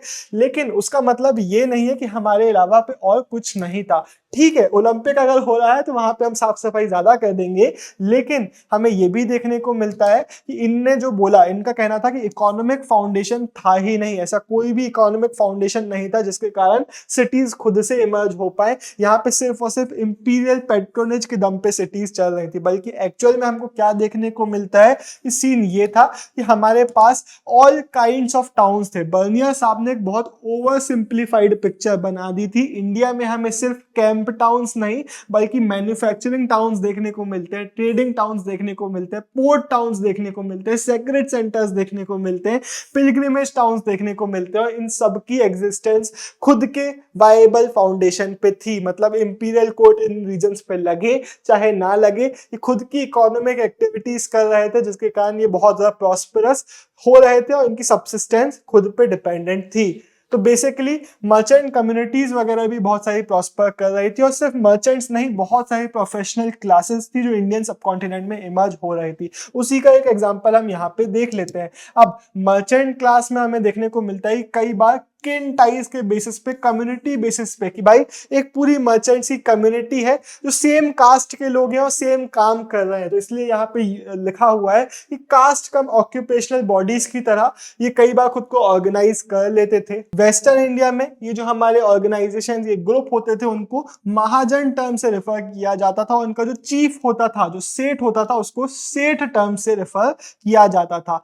अर्बन सेंटर्स जो होते थे, जैसे कि अहमदाबाद हमारा एक बहुत इंपॉर्टेंट अर्बन सेंटर है, वहां पे इन अलग अलग महाजन्स को रिप्रेजेंट करने के लिए उनका भी एक चीफ होता था जिसके लिए टर्म था नगर सेठ, जो इन अलग अलग महाजन्स को रिप्रेजेंट किया करता था। तो बेसिकली काफी पावरफुली और काफी प्रॉस्परस होती हुई हमें सोसाइटी में मर्चेंट कम्युनिटी देखने को मिल जाती है। लेकिन सिर्फ मर्चेंट कम्युनिटीज नहीं, बाकी प्रोफेशन जैसे कि फिजिशियंस, मतलब हकीम, वैद्य या फिर डॉक्टर्स वगैरह भी थे, टीचर्स, जिनके लिए मैं नहीं बताऊंगा, पंडित या फिर मुल्ला टर्म भी था, मैं बता देता हूँ, फिर तुम लोग मुल्ला मुल्ला बनाने लगते हो यार मेरे को, बट ठीक है चलो।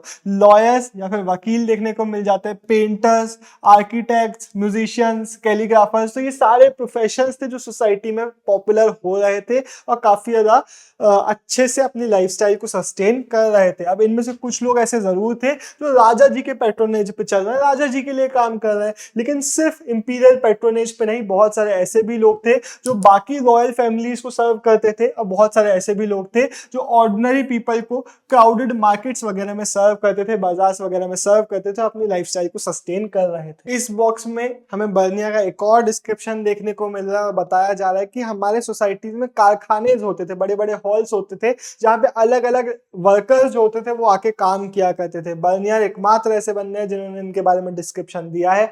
तो ऑब्वियसली इन्होंने किस तरीके का डिस्क्रिप्शन दिया होगा आप समझते हैं। तो वही चीज यहाँ पे बताई गई है कि अलग अलग कारखाने होते थे जहां पे अलग अलग कैटेगरी के लोग आके काम करते थे और लास्ट में इन्होंने अपनी टिप्पणी दी है कि यहाँ पे लोग आते हैं, सुबह से शाम काम करते हैं और इसी चीज में इनका दिन खत्म हो जाता है। इन लोगों को अपनी लाइफ को इंप्रूव करने में, जिस कंडीशन में इनका बर्थ हुआ है उसको इंप्रूव करने में कोई भी इंटरेस्ट नहीं है, क्योंकि बस ये आके यहाँ पे काम करते हैं और घर जाते हैं, कोई इंप्रूवमेंट के लिए स्कोप इनके पास नहीं है। तो बर्नियर के डिस्क्रिप्शन में ये चीज तो हमें कॉमन देखने को मिल ही जाती है। अब इस चैप्टर के हम फाइनल टॉपिक पे आ गए हैं। हमने अभी तक जिनकी भी बात करी सारे मेन थे। अब ये जो मेन ट्रेवलर्स थे बहुत सारी चीजों को लिखते थे, कई बार विमेन की कंडीशंस को भी एक्सप्लेन करते थे, कई बार सोशल इनइक्वालिटीज पे भी लिखते थे, लेकिन बहुत बार इनइक्वालिटीज को नेचुरल अफेयर्स की तरह देख लेते थे कि इनइक्वालिटीज ये तो नॉर्मल है, ये तो नेचुरल है। तो उसका भी एक एग्जाम्पल हम यहाँ पे देखेंगे। बहुत पीक इसका एग्जाम्पल है स्लेव ट्रेड। अब स्लेवरी कोई एक ऐसी चीज तो नहीं थी ना कि मोरक्को में, उज्बेकिस्तान में, फ्रांस में नहीं चली कभी। तो ये लोग कई बार जब आते थे तो इनको बड़ा कॉमन लग रहा होता था। तो वही चीज हमें यहाँ पे देखने को मिलती है। इसका 8 मार्क का क्वेश्चन, जैसे कि मैंने बोला, आता है। विमेन का क्वेश्चन आएगा तो विमेन के बारे में लिखोगे, स्लेव्स का क्वेश्चन आएगा तो स्लेव्स के बारे में लिखोगे। स्लेव जो थे वो मार्केट्स में बहुत ओपनली बेचे जाते थे, जैसे कि बाकी सामान बेचा जाता है वैसे स्लेव्स भी बेचे जाते थे, कई बार गिफ्ट्स की तरह एक्सचेंज किए जाते थे।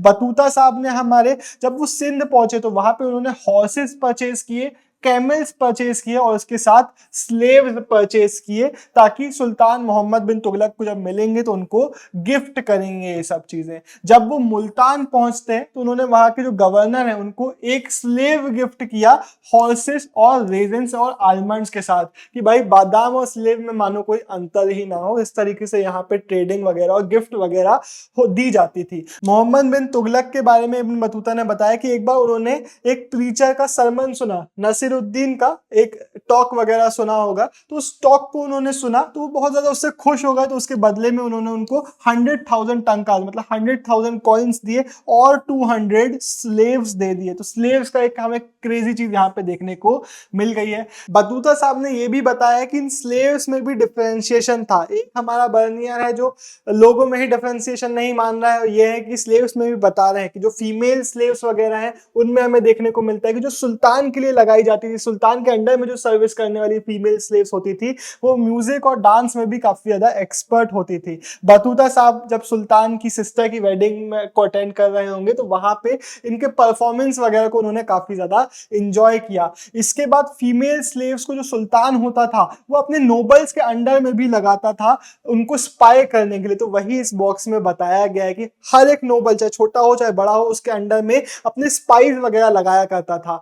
बेसिकली बहुत सारे स्कैवेंजर्स होती थी, फीमेल स्कैवेंजर्स मतलब जो इनके रूम वगैरह को साफ वगैरह करने आती होंगी, तो वो अनअनाउंस इनके घरों में घुस जाती थी एंड वहां की जो स्लेव्स वगैरह उससे पूरी चुगली सुन लेती थी कि बताओ बताओ क्या क्या टी है हमारे पास। तो पूरी टी लेके फिर राजा जी तक ऐसे टी पहुंच जाया करती थी। तो राजा जी अपने नोबल्स के ऊपर निगरानी रखने के लिए भी इन स्लेव्स वगैरह को यूज किया करते थे। स्लेव जनरली डोमेस्टिक लेबर के लिए बहुत ज्यादा इंपॉर्टेंट होती थी। इब्न बतूता ने बताया कि इनकी जो सर्विस है it is indispensable for carrying women and man in palanquins. Basically जो डोले में कैरी किए जाते थे मैन और विमेन को उस टाइम पीरियड में, तो वो सर्विस के लिए इन स्लेव्स को बहुत ज्यादा इंपॉर्टेंट माना जाता था कि भाई स्लेव्स ही तो करेंगे और कौन करेगा इस सर्विस को परफॉर्म। तो स्लेव्स की जो सर्विस थी वो इसके लिए इंपॉर्टेंट थी।